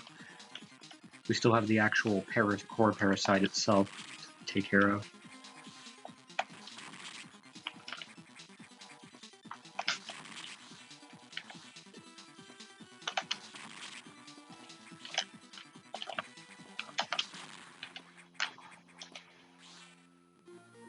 Space jump.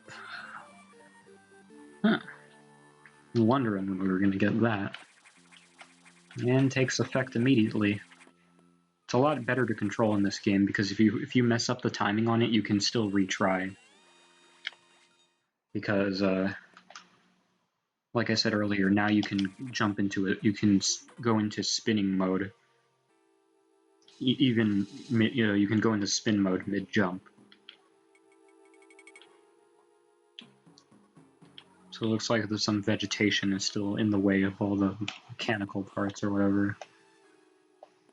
So let's go take care of that.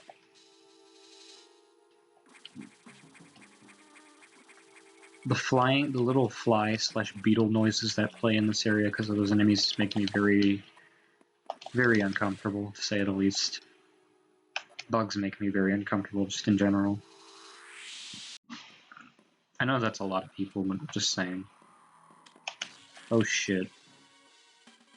Yeah, I'm not fucking with you.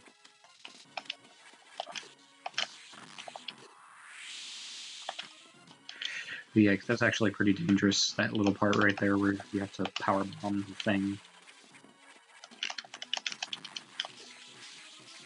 Yeah, I'm not even gonna try. I thought I could make it down there, but I was like, it's not worth it. Because if I die, I have to do the entire boss fight again. And we still have a little bit of a ways to go from here too, so that's not to fuck around too much. So I won't.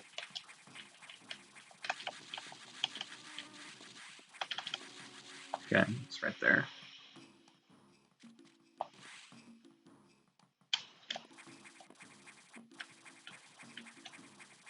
To go through some uncharted territory in this part of the Sector 2. Which, yeah, by the way, we're in Sector 2 now. If the palette changed. If the green color palette wasn't already immediately obvious. Oh, yeah, see. I almost blanked out and forgot if I even picked up that last item. I think it's smart to save a little bit more, a little extra here, just because of the condition we're in. It may not seem that way, but we are actually pretty dangerously close to dying for this area. These enemies do pack a bit of a punch.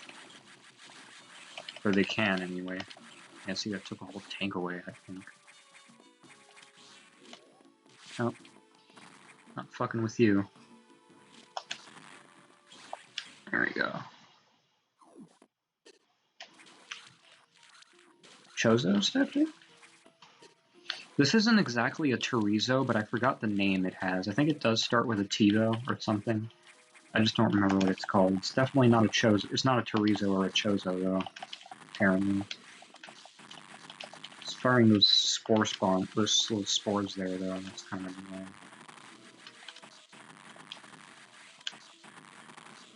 Missiles will do the trick, though. And now it's going to be firing some kind of beam at us.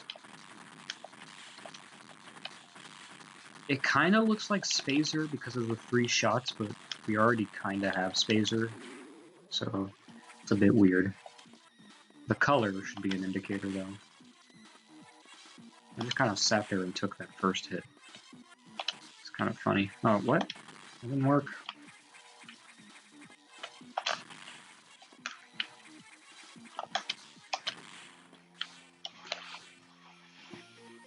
Plasma Beam! And since we got it before Ice Beam, we actually get to see what it looks like.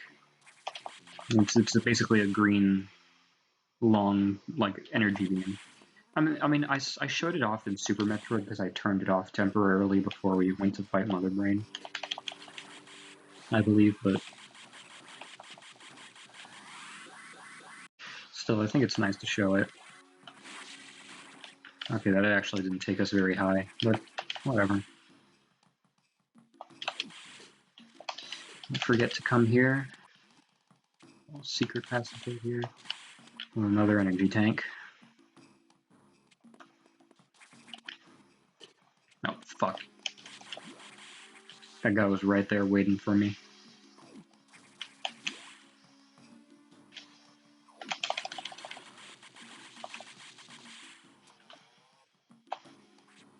Oh wait, I think this is, yeah, that's a power bomb. Oh well. Minor inconveniences. Jesus, a lot of green X-parasites. Where the fuck did they come from? Oh, I guess I only needed to refill 1 power bomb. The one I literally just used. I still think we're on track for 100%. What? You restored Plasma Beam? Most unexpected. Even so, continue to avoid SAX. It may be stronger, and you still lack a few abilities crucial for survival. Wait, more trouble. Hold on. I've isolated the cause. There's been an explosion in the ARC data room. Samus, go to Sector 5. Ooh. Wonder if it has anything to do with that thing that was ominously flying in the background. Why do I keep asking those rhetorical questions? You know what I mean.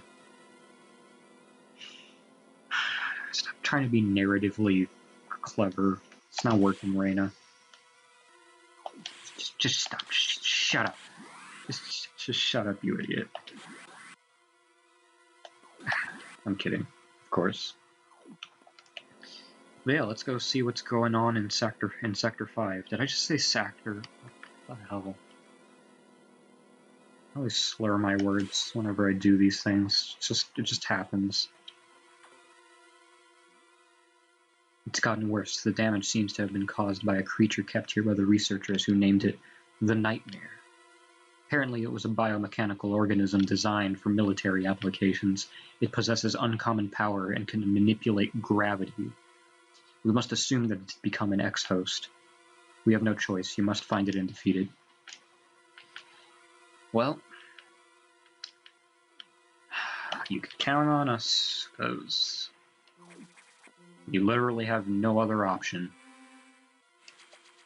Because literally everyone who was on this station got fucked by the virus. So it's literally only up to Samus.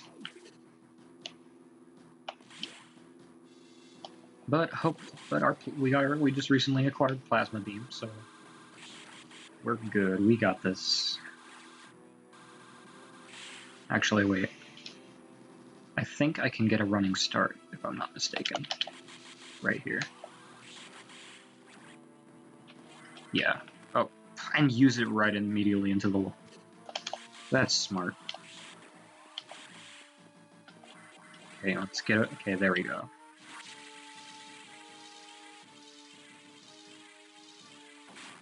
Yeah, it gives you quite a bit of distance. And oh, a gravity manipulating boss fight coming up. And we're running around in water. Where have we seen this before?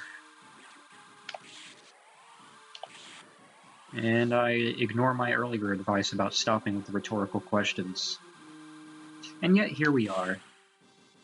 It's always such a pleasure.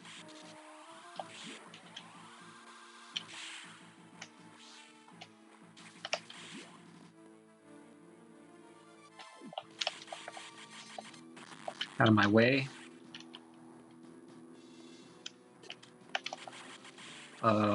I think this is a power bomb. Yeah. I should have just opened with that because of all the enemies. But it's fine. And I think we go up here. I think we only need to bomb it, but it's kind of hard to reach, so I'm just going to power bomb. Put him to good use. Where's the... Oh, there it is. And then I think there's a recharge station that way if you should need it. I think we'll be fine, though.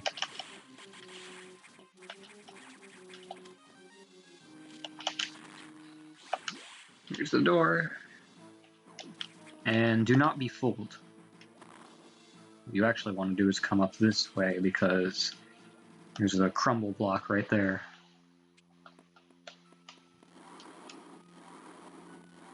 And oh Jesus, what the fuck is that? Well, I guess we know why it's called Nightmare. At least I think I do. And sure enough, he's already fucking with gravity. Although it's kind of hard to tell since I'm not really moving around a whole lot.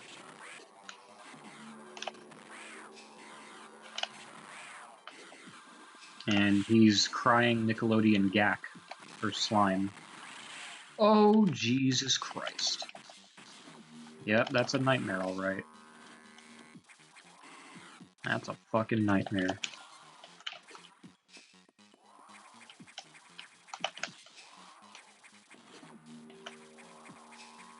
No, seriously, that thing's fucking scary. Oh, come on. I haven't gotten a good vantage point at all during this fight. He's being a little bit more finicky than normal. Normally he lines up perfectly for me to hit him on the ladder.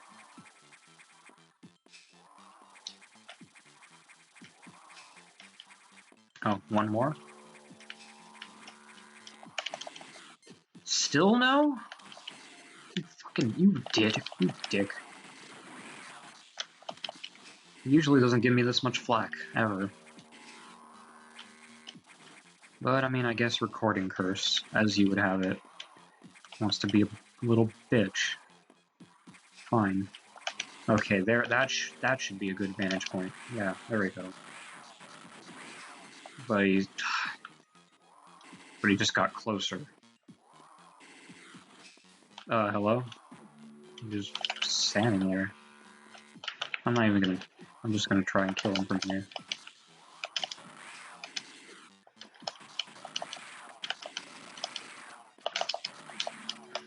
Yeah, usually I only have to deal with him for like 2 cycles. It was a little different. And now I gotta take care of the core parasite.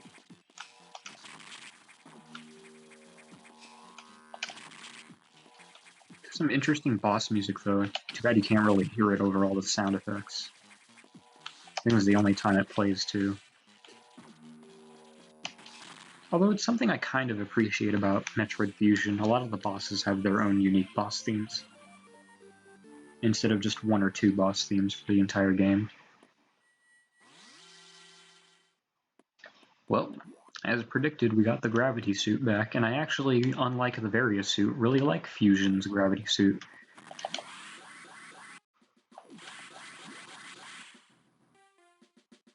I mean, for the most part, it looks the same, but it has some green color to it. It has a more violet kind of color, as opposed to just straight purple. Or it has a more lavender, like, deep purple. It's hard to, I don't know how to describe it. Looks really nice, though.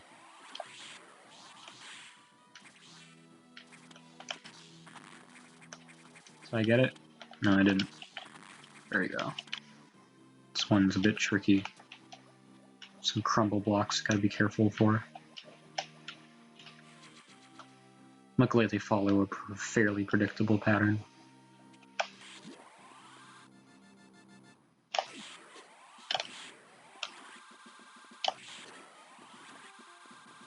Gotta get a good running start here.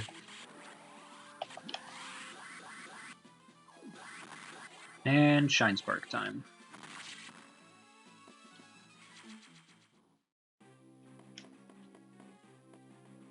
And gotta get a good Shine Spark going again. And get a good jump. And all of a sudden, we're in a whole new area.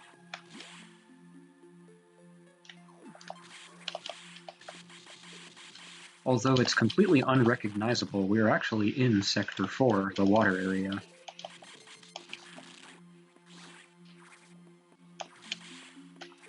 And I think this area has my favorite music in the entire game. It's really, really atmospheric and kind of disturbing. It's like a very haunting music. Especially when the rest of the music kicks in, or like when the main part kicks in. It has a fairly long intro. So I'm going to try not to talk as much during this part so I can just kind of listen to it. Plus I want to focus so I don't miss any items. Oh hey, it's those guys from Super Orange now.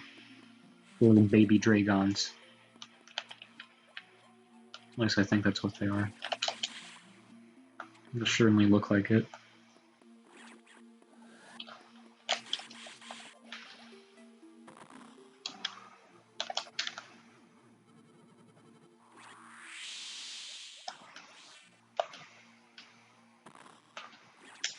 There's a bit of a maze here.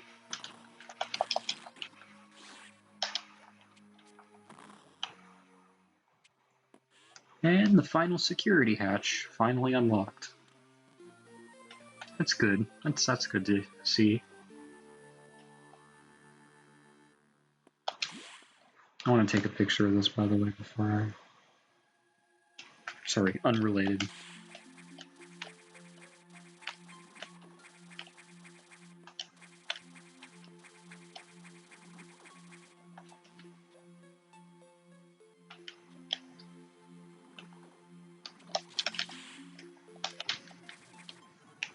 There's a power bomb to get through here.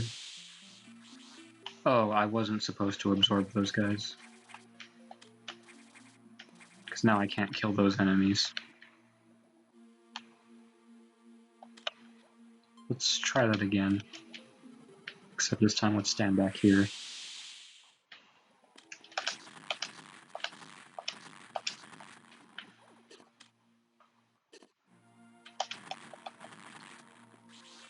There we go. Now this door is opened.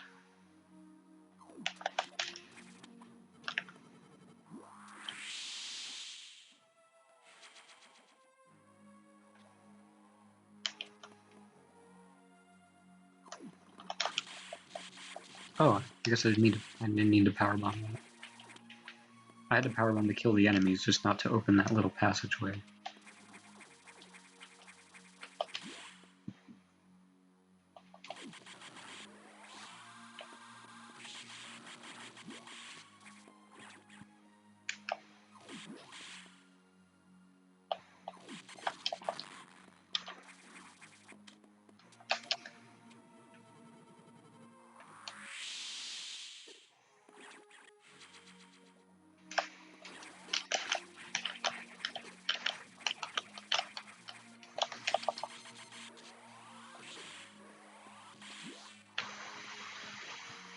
Sorry, I'm just kind of listening to the music.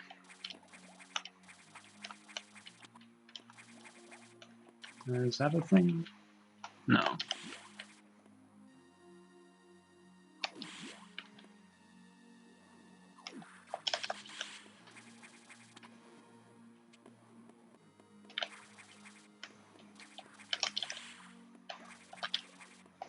So you approach these guys too close, they kind of open their defense thing.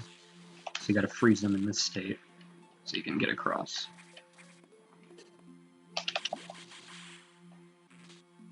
And then you gotta build up speed booster in the next room.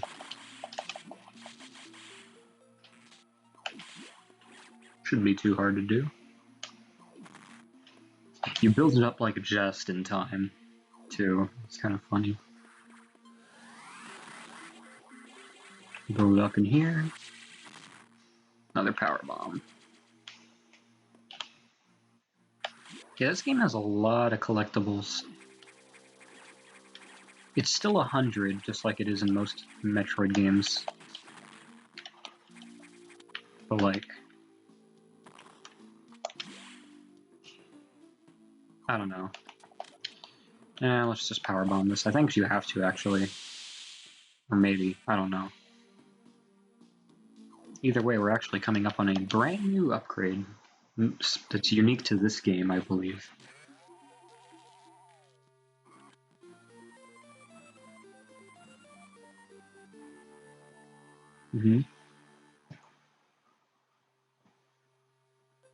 These are diffusion missiles. Essentially, we can charge our missiles and spread the freezy effect to everything around within the radius. So essentially, I guess you could just call them charge missiles. But I mean, diffusion's a good name. It's a unique name, anyway.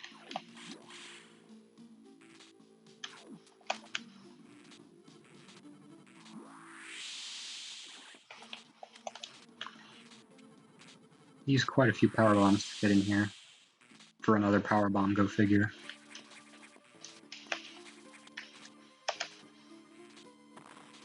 And I think that's everything for Sector 4. I think Sector 4 is the only area we don't have to revisit for item cleanup at the end of the game. That's nice.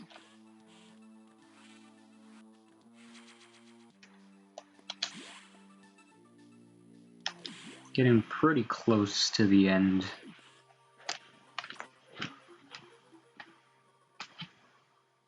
You upgraded your missiles? That's unusual. There was no word from HQ. HQ, a procedural error, I'm sure. Even so, I did not approve of the bypassing security level 4. From now on, you will use more discretion. In any case, Samus, do you remember the security robot you faced earlier? I believe the X have infected it. It has entered Sector 6. I don't know what it's planning, but let's not wait to find out. You know what to do. Indeed, I do. Pump it full of missiles till it fucking dies. That sounds like fun. I just went the wrong way. Big brain time. I think what happened is I saw the map for Sector 6, which had the elevator on the left, so I was like, oh, go left. Simple mistake. Actually, Sector 6 is right next to Sector 4. It's funny how they're ordered on the little hub area. It's 1, 3, 5, and then 2, 4, 6. Actually, I think it's 5, 3, 1, 2, 4, 6. Security row seems to have gotten much stronger. This worries me, be careful. But we have another problem. Once you're done, leave Sector 6 immediately. The SAX is tracking you. Don't stay longer than you have to, understood? Well, that sounds scary. But we're getting pretty powerful. We have the gravity suit after all. Maybe we can take her soon enough. Or take it on soon enough. I don't think the SAX has a gender. Even though it is mimicking Samus.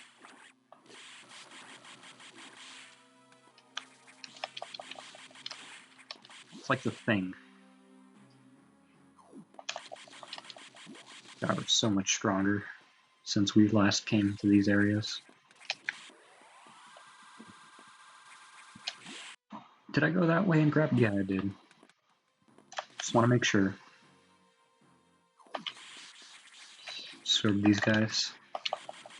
These are screw attack blocks, so we can't really do anything with them yet. But I get the feeling that'll come soon enough. At any rate, fall down here.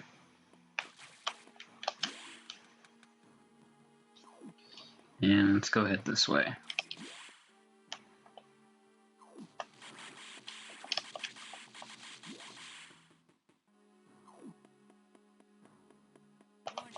There's a one-way door.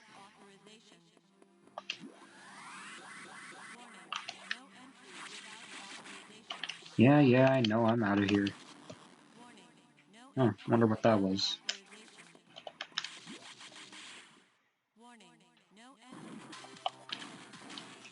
Use a power bomb to open the ceiling tracks. And round 2 with this guy.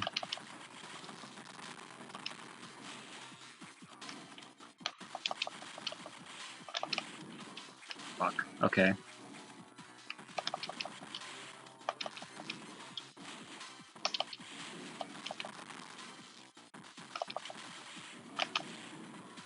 I almost forgot how I fight this guy. I usually let him jump right under me. Nope. Too far.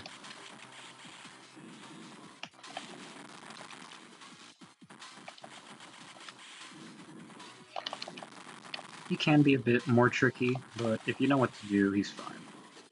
I think I have a pretty good strategy. You have to get a feel for it, but... Oh, you want to walk this one. Wasn't very smart of you.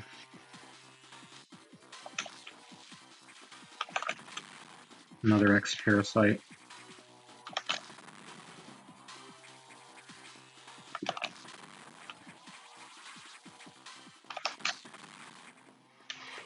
Another beam upgrade?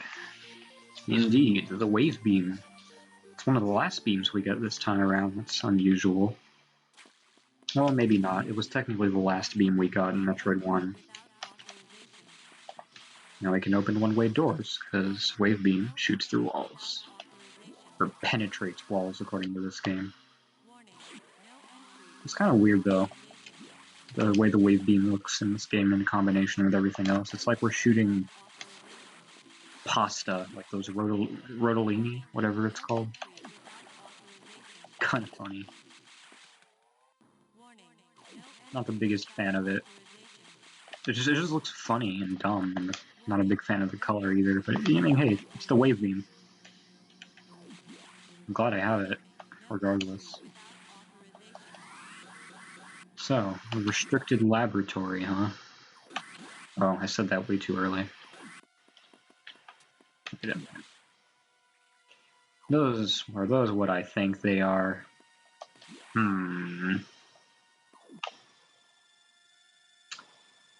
Yep. That's a Metroid. That's an Alpha Metroid. A Gamma and a Zeta Metroid. Well, you done fucked up, Galactic HQ. The fuck was that?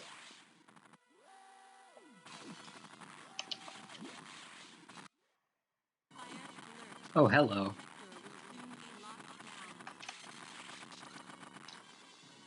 Yeah, get fucked.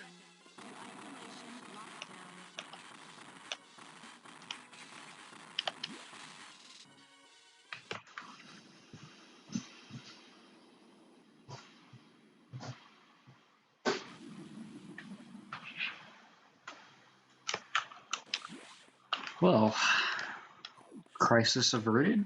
Question mark? Samus, you shouldn't have done that. You ignored your orders. You may have to pay a price for that quite soon. As you can see, the Federation has been secretly working on a Metroid breeding program. For peaceful application only, of course. Yeah, shut up with that. Please understand. But perhaps you already knew of this program's existence. Certainly you must have had doubts when you saw Sector 1, SRX, a faithful replica of SR388 ecosystem. Ideal for raising Alpha, Gamma, Zeta, and even Omega Metroids. This research even uncovered techniques for rapid growth. Imagine creating an Omega from a larval Metroid in days. But that research is finished. The X has smelled out its natural enemy. And one of the SAX is on its way here. One? Are you saying that there's more than one SAX? Don't be so surprised, Samus. You know that the X reproduced by asexual division. Because of this mechanism, there are now no fewer than 10 SAX aboard the station. Samus, you must go. Get out. If you stay too long, the SAX will destroy you. Stop only at a navigation room to uplink to me. I don't know how HQ is going to take this, but you need to report to them immediately. Now get going. Well, shit.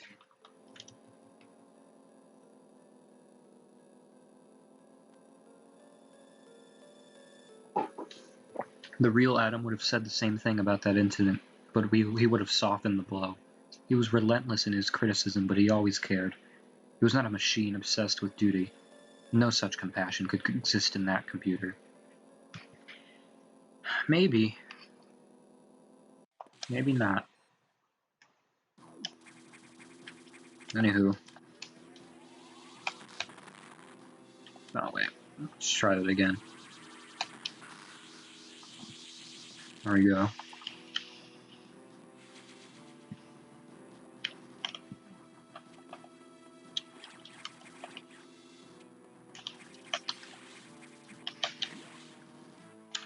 So it's not immediately clear where this is in the station, but apparently this is in Sector 1. Actually, let me check my map. Yeah, this is Sector 1, apparently.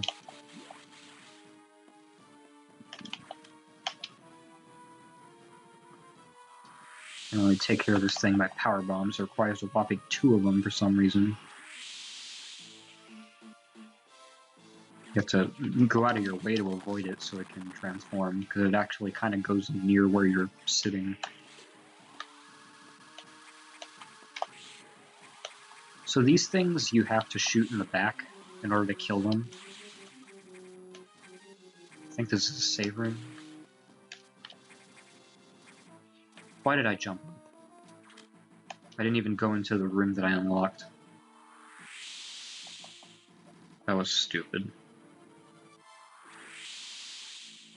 Yeah, see, he like goes right there immediately. So you're like, oh my god, stop being an idiot. Just being a chimp right now. Is that even gonna reach him? No. I guess so. Okay, don't grab the parasite. It's tempting as it is. And don't leave the room prematurely. Yeah, you have to go up behind him. There we go, all for a power bomb. Jesus Christ. Already. Okay, we need to get this done pretty soon.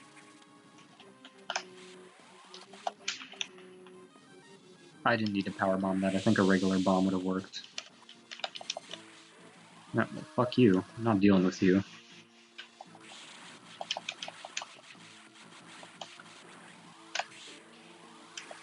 So like I said, you need to shoot the backside of them, but the way the game detects it is it detects which way you're facing in relation to it. So if you actually just shoot it and turn around, it'll count as you shooting it in the back, which is pretty funny.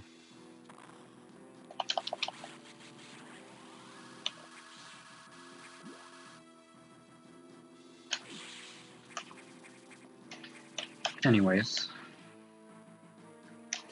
now I can probably say we're near the end of the game, pretty much.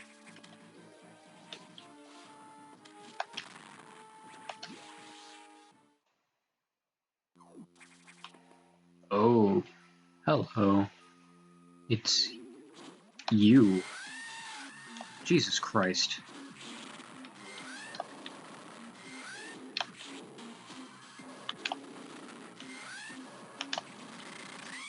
Fucking Ridley. Fucking Ridley.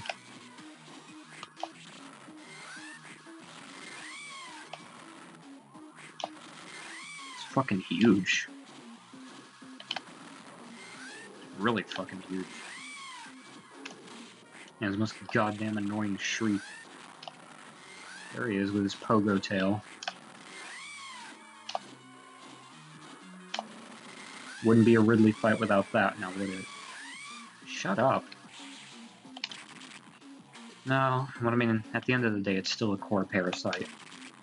So, not really. Which is nice, because he looked fucking stupid.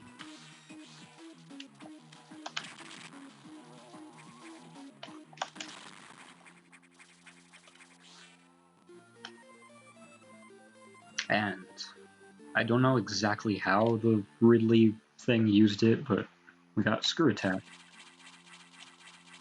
And now it's a rainbow. I kind of prefer just the singular green color, because it's Jesus, it's a fucking rainbow. Although I guess it kind of almost was a rainbow in the first Metroid, so maybe it's not. I don't know. I don't know what to think about it. I mean, I find it funny that the SAX has the Super Metroid Screw Attack animation with the green and everything. Nice attention to detail. Just open up the wave beam door. And now I can break Screw Attack blocks, as you might imagine.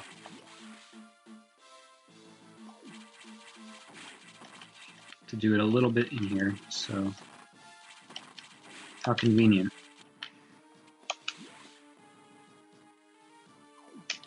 And now we're back in the main part of Sector 1, I believe. So this is normally the part where we'll go fight the final boss, but instead also, if I'm not mistaken, that is a Metroid, it's a Metroid, whatever you call it, husk. So that's probably not good. Wonder if we'll run into that. But anyway, this would be normally the part of the game where I go fight the final boss, but since this is 100%, we're doing item cleanup, and it's all smack dab in the end of the game. It shouldn't be too bad, though.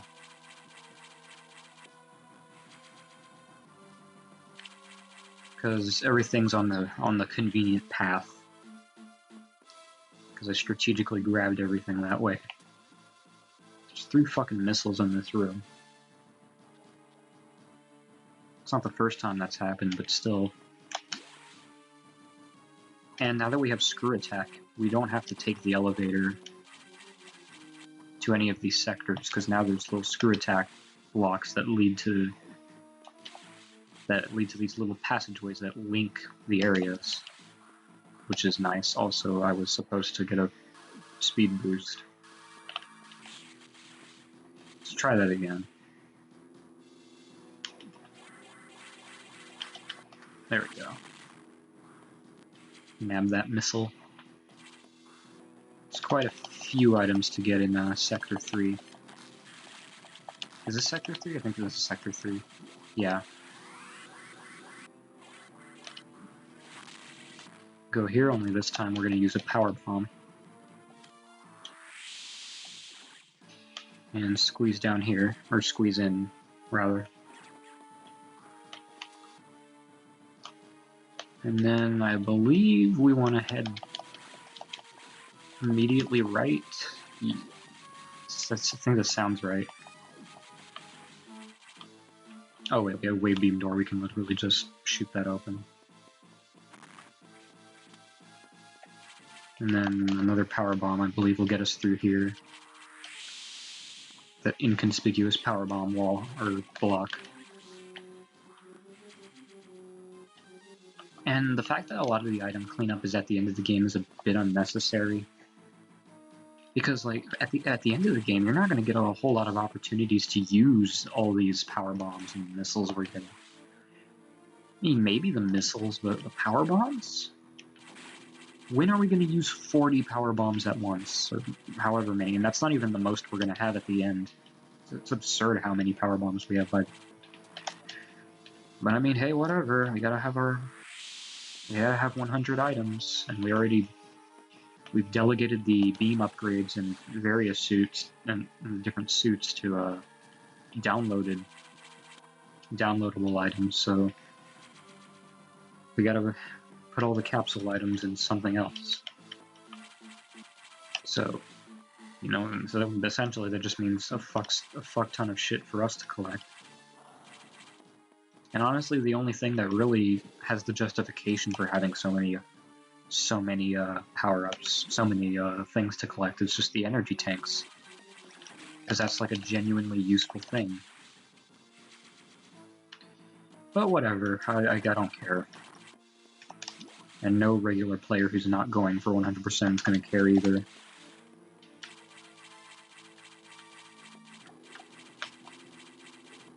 No, stop it. Stop landing on those. That's not what I want. But I mean, again, we're going to make it go by... We're going to make it go by a little bit faster than I guess it normally would.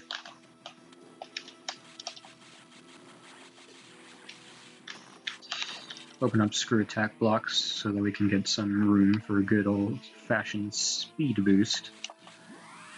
I told you, you use it an awful lot in this game. There's a power bomb tank along the way. But I see another one right there, so can't hide that from me. Okay, let's climb on out of here. You can't wall jump when you get space jump, by the way. I don't know why. Because it had its moments in Super Metroid. It was a lot faster to climb that way, but whatever.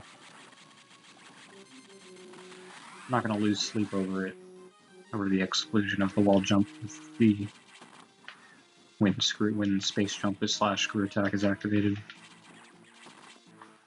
By the way, actually wait, I'll save that for later. I like looking at all my items once I've collected everything there is to collect. It's, you know, the principle of the thing. Anywho, I think we're going to take this middle path now.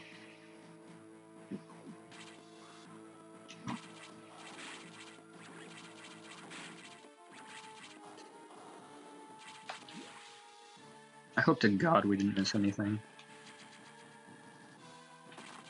I might be worrying a little too much though. Anywho, use screw attack, get rid of these things. And we're gonna speed boost yet again.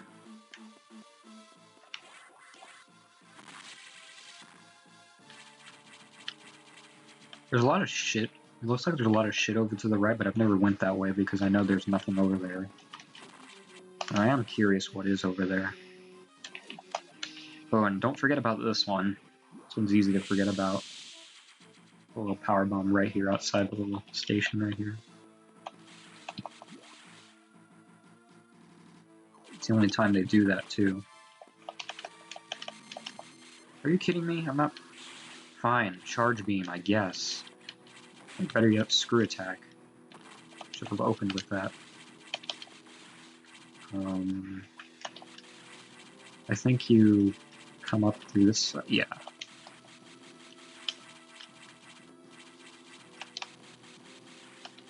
Oh, right. I almost forgot where I was.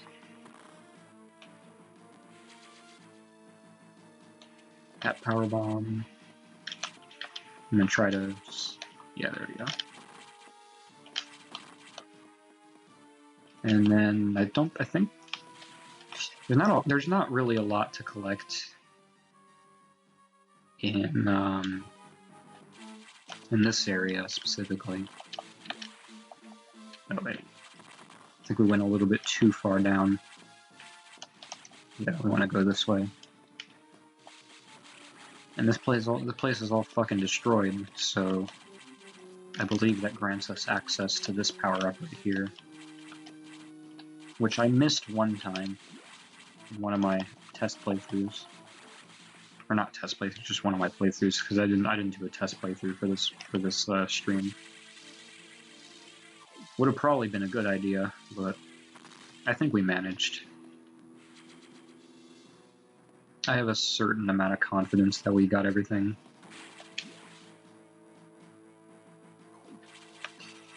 It is always anxiety though to see whether or not I did, especially once we get to near the end of the game. Especially because much like Super Metroid, there is a point of no return in this game where you can no longer go back for items. which is stupid. Like, I think you can go back post-game, which is something Super Metroid didn't offer, but it's still dumb. It's still dumb that that's still a thing we have to, like, circumnavigate. It's the only reason I'm not taking the elevators. Because taking the elevator at this part essentially locks you into the final part of the game. Which is stupid. There's speed boost. Go through here. Yeah, there's a lot of shit, I told you. Somewhat of a puzzle where you have to kind of guess where all the little things are. There's some vertical ones that you don't want to open accidentally or activate. Usually you can kind of tell they're equal distance away from the actual little opening, so you can do it. It's not as hard as I thought it was going to be. It's kind of interesting. And you have to speed boost to get out of here too, so it's not just for the secret.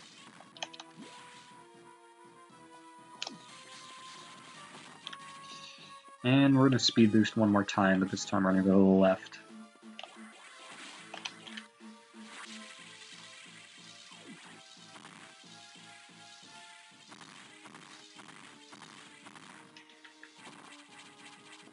Yep.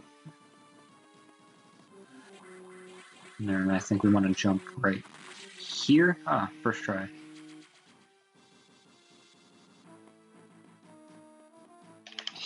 And now we gotta run this way.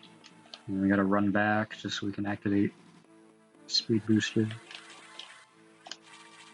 Oh, fuck that up. And now I gotta...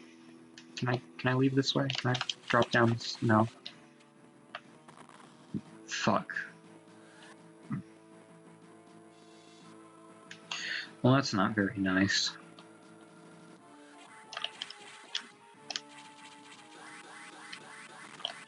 But we did it. Got through one way or another.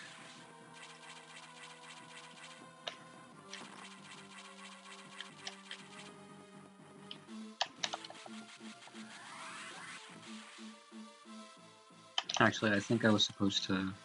Oh no, wait. Okay. I thought I had to speed boost to get out. Actually, fine. I was supposed to jump over that, but I guess we'll go the other way.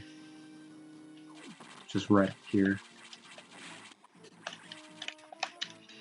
I'm gonna try to do this without having to do the really awkward setup. Essentially, there's a way to jump out of that quick enough to not have to fall down the crumble blocks. If I can't do it though, I'll have to just reset the room. I forget how you do it. You have to like... It's not really immediately obvious. Okay, fuck this. I'm resetting the room. I don't have time for this. So instead of power bombing and killing everything, we're just gonna open that up. Please hurry it up.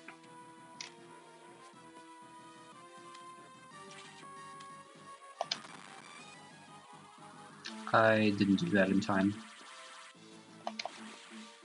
Okay, let's do it with this one. I didn't have diffusion missiles ready. I kind of forgot how they want you to do this. I think this is how they want you to do it. That might have been too early. God damn it. God, fuck.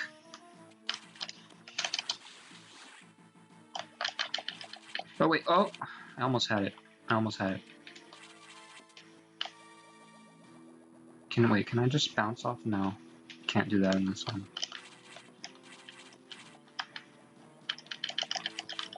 God, fuck. Alright, let's try it again. I honestly don't know, because there's a way to, like, screw attack fast enough to not have to deal with that, but...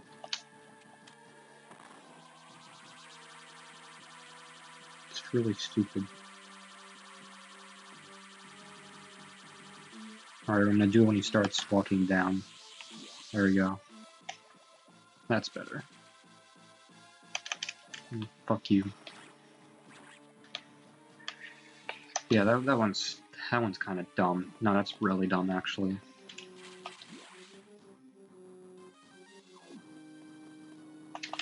At least there's a workaround, though.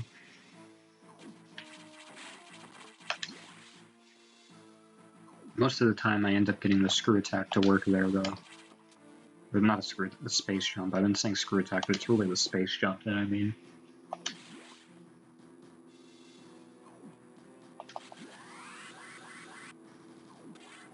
Anyway, let's jump this way.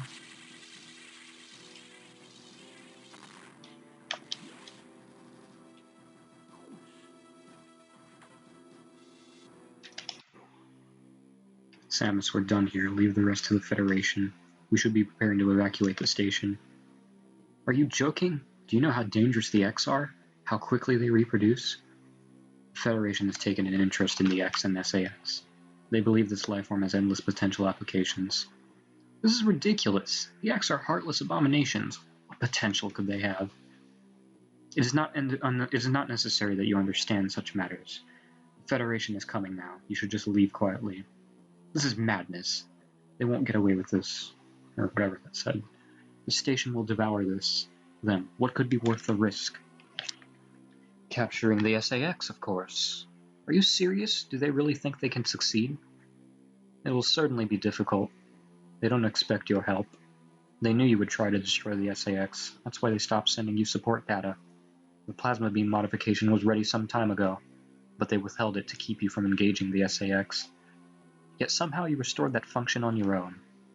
They also tried to withhold the diffusion missile upgrade, because they didn't want you to grow too powerful.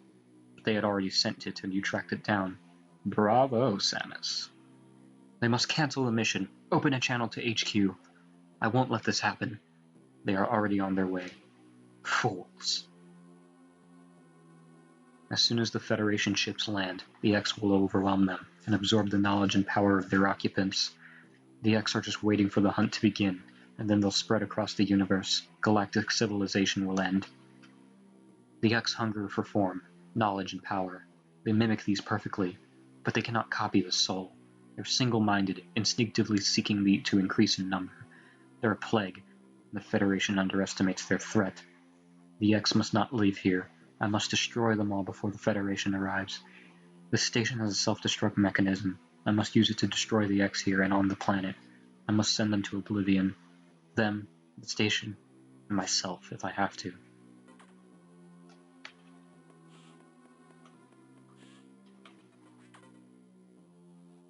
Open the hatch. I have been ordered to confine you until the ships arrive. Don't let them do this. Can't you see what will happen, Adam? Adam? Who is Adam? A friend of mine. And what would this friend advise you to do now? He would know that the only way to end this is to start the self-destruction cycle. He'd know how important it is. Did this Adam care for you? Would he sit in a safe command room and order you to die? He would understand that some must live and some must die. He knew what it meant. He made that sacrifice once. So he chose life for you, our fair warrior Samus Aran. Your Adam gave his life so that you might keep yours. For the sake of the universe. How foolish. How dare you? How could you hope to understand, machine? You know that detonating the station in high orbit would not guarantee the complete extinction of the X-parasites, even though the station would be utterly destroyed. You would only succeed in removing the one obstacle to the galaxy's ruin, yourself. You would ignore this simple fact and choose death. When Adam decided who would live, he chose incorrectly. If you were to alter the station's orbit, then you might be able to include the planet in the vaporization field of the self-destruct detonation. You would have to start the propulsion sequence now, before the Federation arrives. Samus, this is your last mission. Go to the operations room and adjust the station to... I didn't finish reading! And adjust the station's orbit path to intercept SR-388. Then return to your ship and escape. Move quickly and stay alive. That's an order. Any objections, lady? Huh. Adam Malkovich. Now, even though we activated the final part of the game, we still are technically in Sector 1 right now, so we can still grab the last few items. But, yeah. Adam is the computer. I feel like a number of people saw that coming, but still kind of cool. Although it's hard to really feel the significance of it when you don't really know Adam as a character. And Other M... We're just not going to talk about that right now, actually. I don't even want to really think about Other M and what it does. That kind of ruins some of this game's story beats. And narrative pieces. Anywho, now we're going to head right, because there's a couple of items this way. There's another Metroid husk. Actually, I think a lot of those always were there. I don't know why I didn't just notice them till now.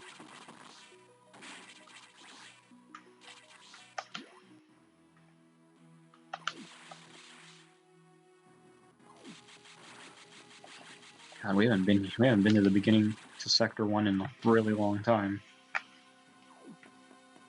It's nice to see it again. I want to use a power bomb here. Open up the way for a good old speed boost.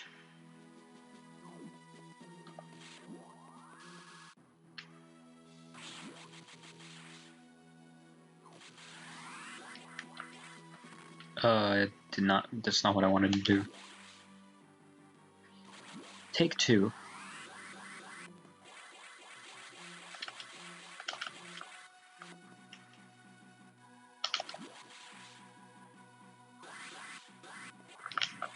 There we go. Oh, I almost thought I was going to miss that one too.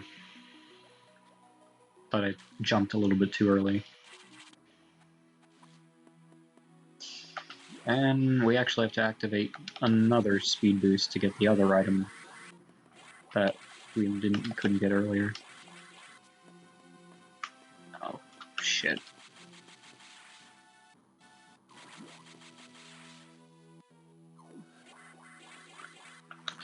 And never mind, we gotta do it again.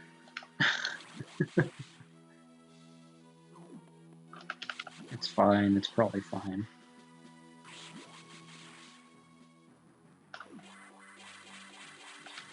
Climb up here. And voila. Energy tank. One more to go.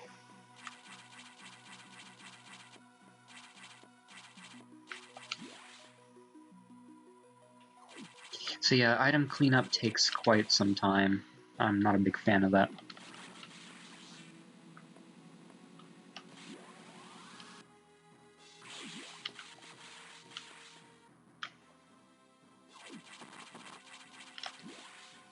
Well, I'm kind of glad we didn't do Super Metroid and Fusion together, because this game is actually kind of lengthy.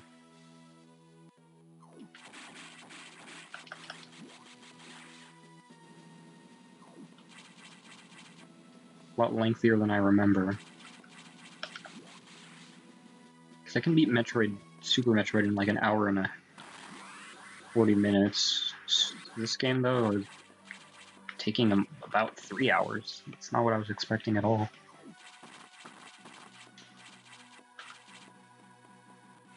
Anyway, let's climb up here. Another power bomb.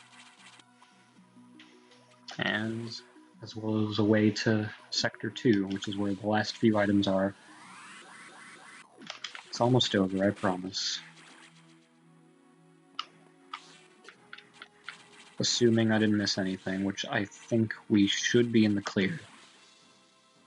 But I don't want to say anything yet, even though I kind of just did.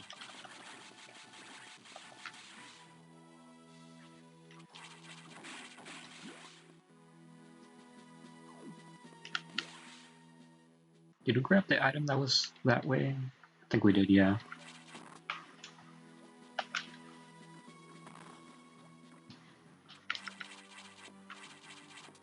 And now this way is open to us. Oh, right. I think I want to get fusion missiles ready outside the room.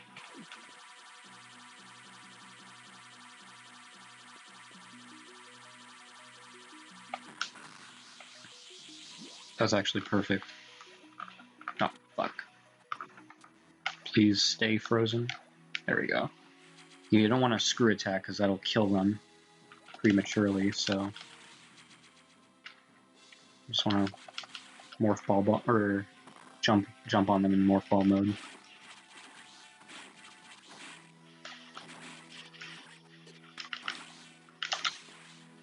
Nose is itchy. Sorry if you can hear that.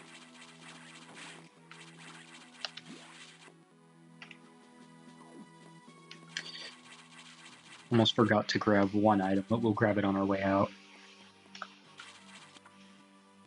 I don't think it matters whether you grab it on the way in or out, actually. I think it takes roughly the same amount of time regardless. I think. Seems like it would. Anyway. That door is broken, so we're gonna take the top one. God, why is my nose so itchy?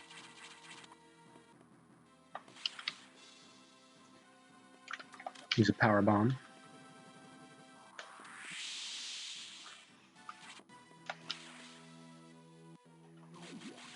And proceed all the way to the boss room of this area, actually. It's like, who would think to come all this way? I certainly wouldn't have. Especially this late in the game. Like, you have to go out of your way for all this shit. And I mean, like, way out of your way.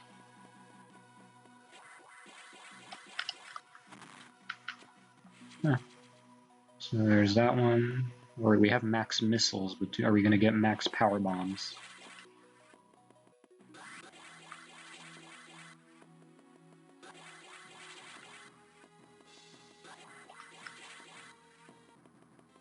There's a long screw speed booster sequence. Okay, that's 70. I think we're good. I think we're in the clear.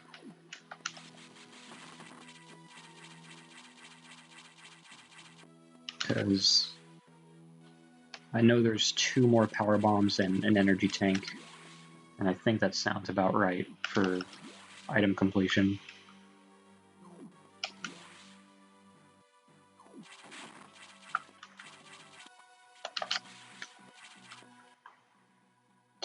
Which way do we want to... Let's go right.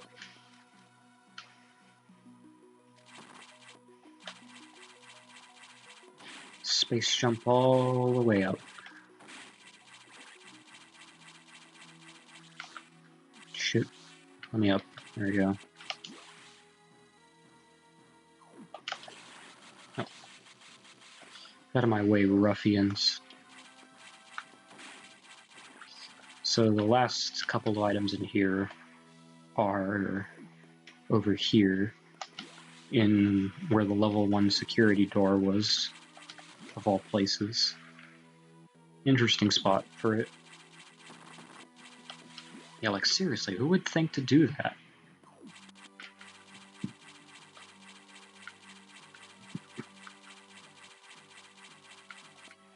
And this place has an energy tank, so it's like I actually would want to come here. Even if I weren't going for 100%. So this is an interesting yet annoying challenge to it. Basically, you have to space jump in between the crumble blocks so you don't accidentally fall through. It's a lot harder than it looks. It usually takes me like 10 attempts or so on an off day. But we managed this time around, so it's fine.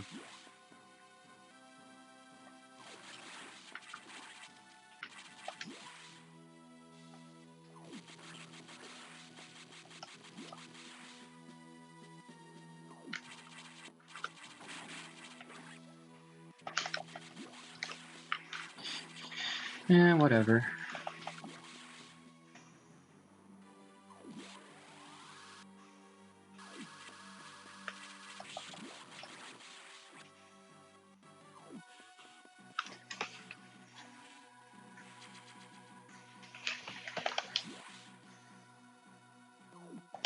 Sorry. Yeah. Alright, now we can finally really proceed to the final area, or the final boss, rather. Quite, yeah, the item collection it's like a chapter all on its own. God. Not a fan at all. Because that felt like it took ages. Took longer than I remember it taking, definitely. Pretty stupid. You don't if you ask me. Well, there's exactly one item left. And it's on the way to the final boss in this main hub area. Right behind this door.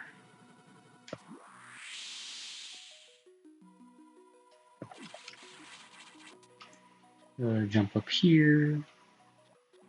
And as our final power bomb tank, yeah, the maximum power bombs you have is 74 by the end. A very, very weird and interesting number. Not only is that stupidly high for the amount that we actually would have needed, but it's just weird how it's just 74. It's such an off number. But anyhow, let's save and take a look at our maximum everything. That looks nice. Anywho, let's end this thing once and for all.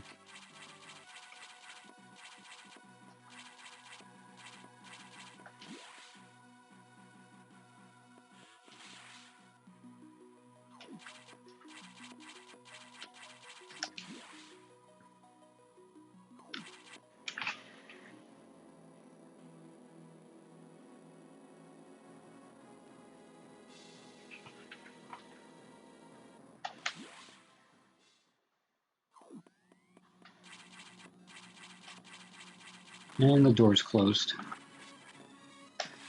Oh shit, it's you. Finally time to face off the SAX. And as you'd expect, it packs a bit of a punch. But we're pretty strong ourselves, so... Oh, does that do damage? Or does it just knock it back? I can't tell. Whatever, I'm gonna stick with Charge Beam.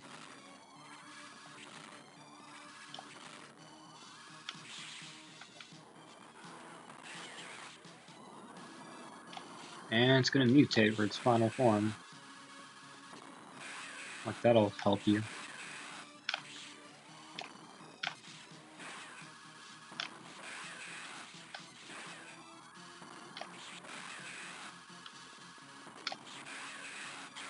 Yeah, get fucked.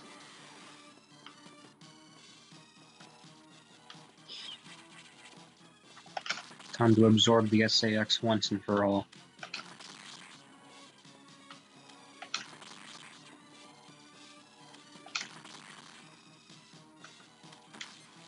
No, fuck you.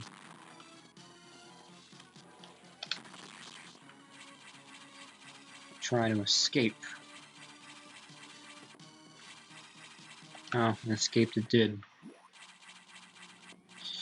Well, let's set the launch sequence while we can.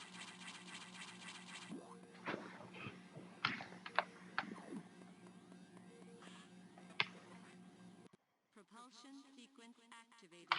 Destination planet FR388. Propulsion sequence activated. Destination planet. I had to bring that music back. The timer this time around is actually kind of unforgiving if you don't know what to expect or what to do. I actually did lose to the timer in my first playthrough. It was so stupid because I was so close. I basically died during the final cinematic as opposed to the final, like, boss or whatever.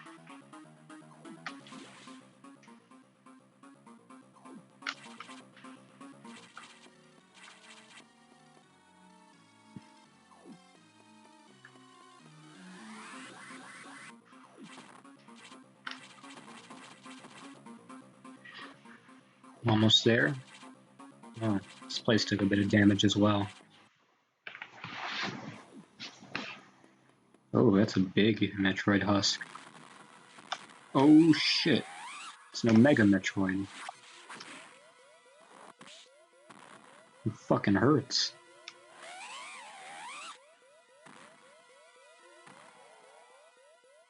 There you are, you fucker. 2 minutes to destination.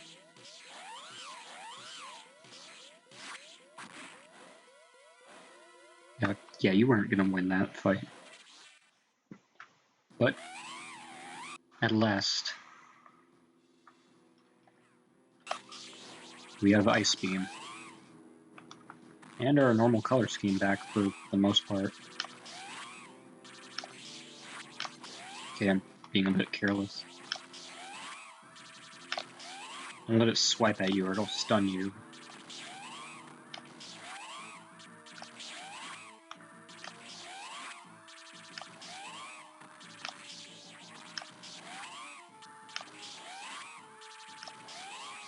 I sense you are almost dead.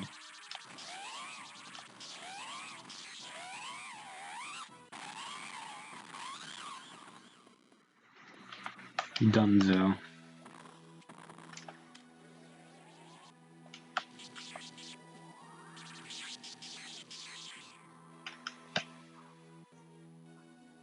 And let's escape just in time. I literally died my first playthrough as the ship was coming in. Which was stupid. I thought the timer would end after I killed the boss, but I guess not. That perfect military mind, the wisdom of Adam Malkovich, continued to serve even after death. Until today, I had no idea that the minds of leaders and scientists were frequently uploaded to computers. My incredible reunion with Adam may have saved the universe. But how will the beings of the universe view our resolve? I doubt they will understand what we did, the danger we barely averted. They will hold tribunals and investigations. They will hold us responsible. Adam understood this, and he spoke to me in my anger. Do not worry. One of them will understand. One of them must. I've reflected upon his words, and I seize the wisdom in them. We are all bound by our experiences. They are the limits of our consciousness. But in the end, the human soul will ever reach for the truth.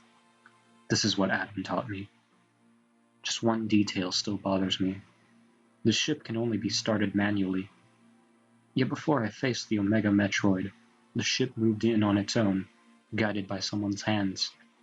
Is it possible? Adam? Lady, what's troubling you? You wonder how I started the ship? Just think about it. They lent me a hand.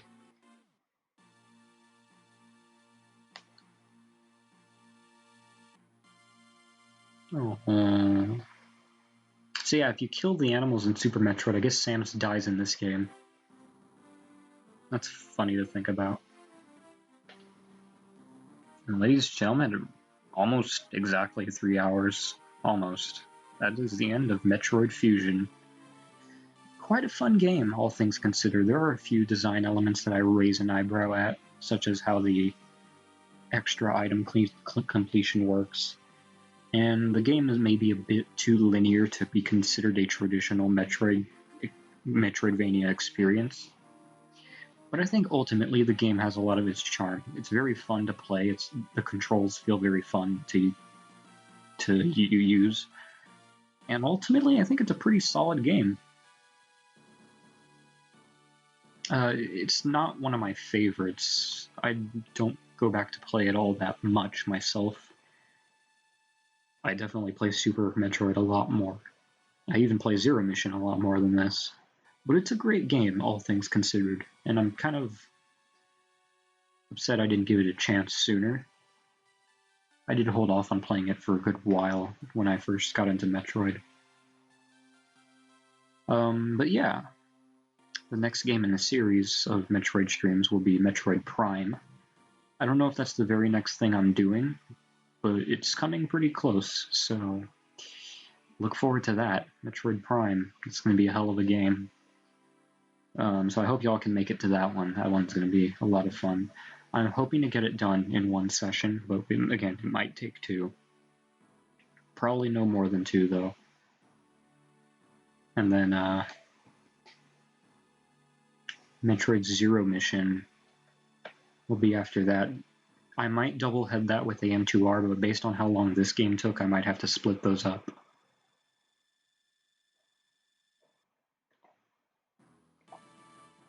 Anyway, let's see our 100% ending screen.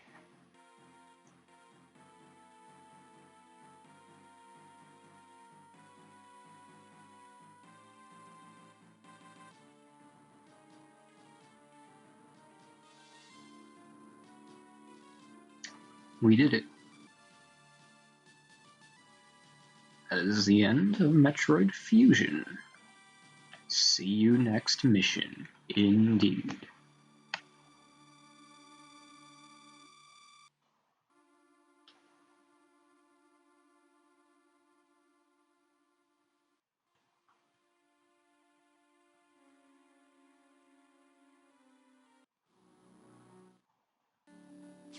So yeah, that was Metroid Fusion.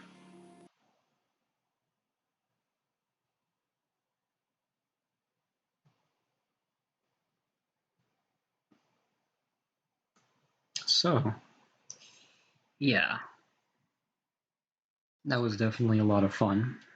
I had a lot more fun than I thought I was going to revisit Fusion. But honestly, I'm just excited that it's done with, because that just means we can move on to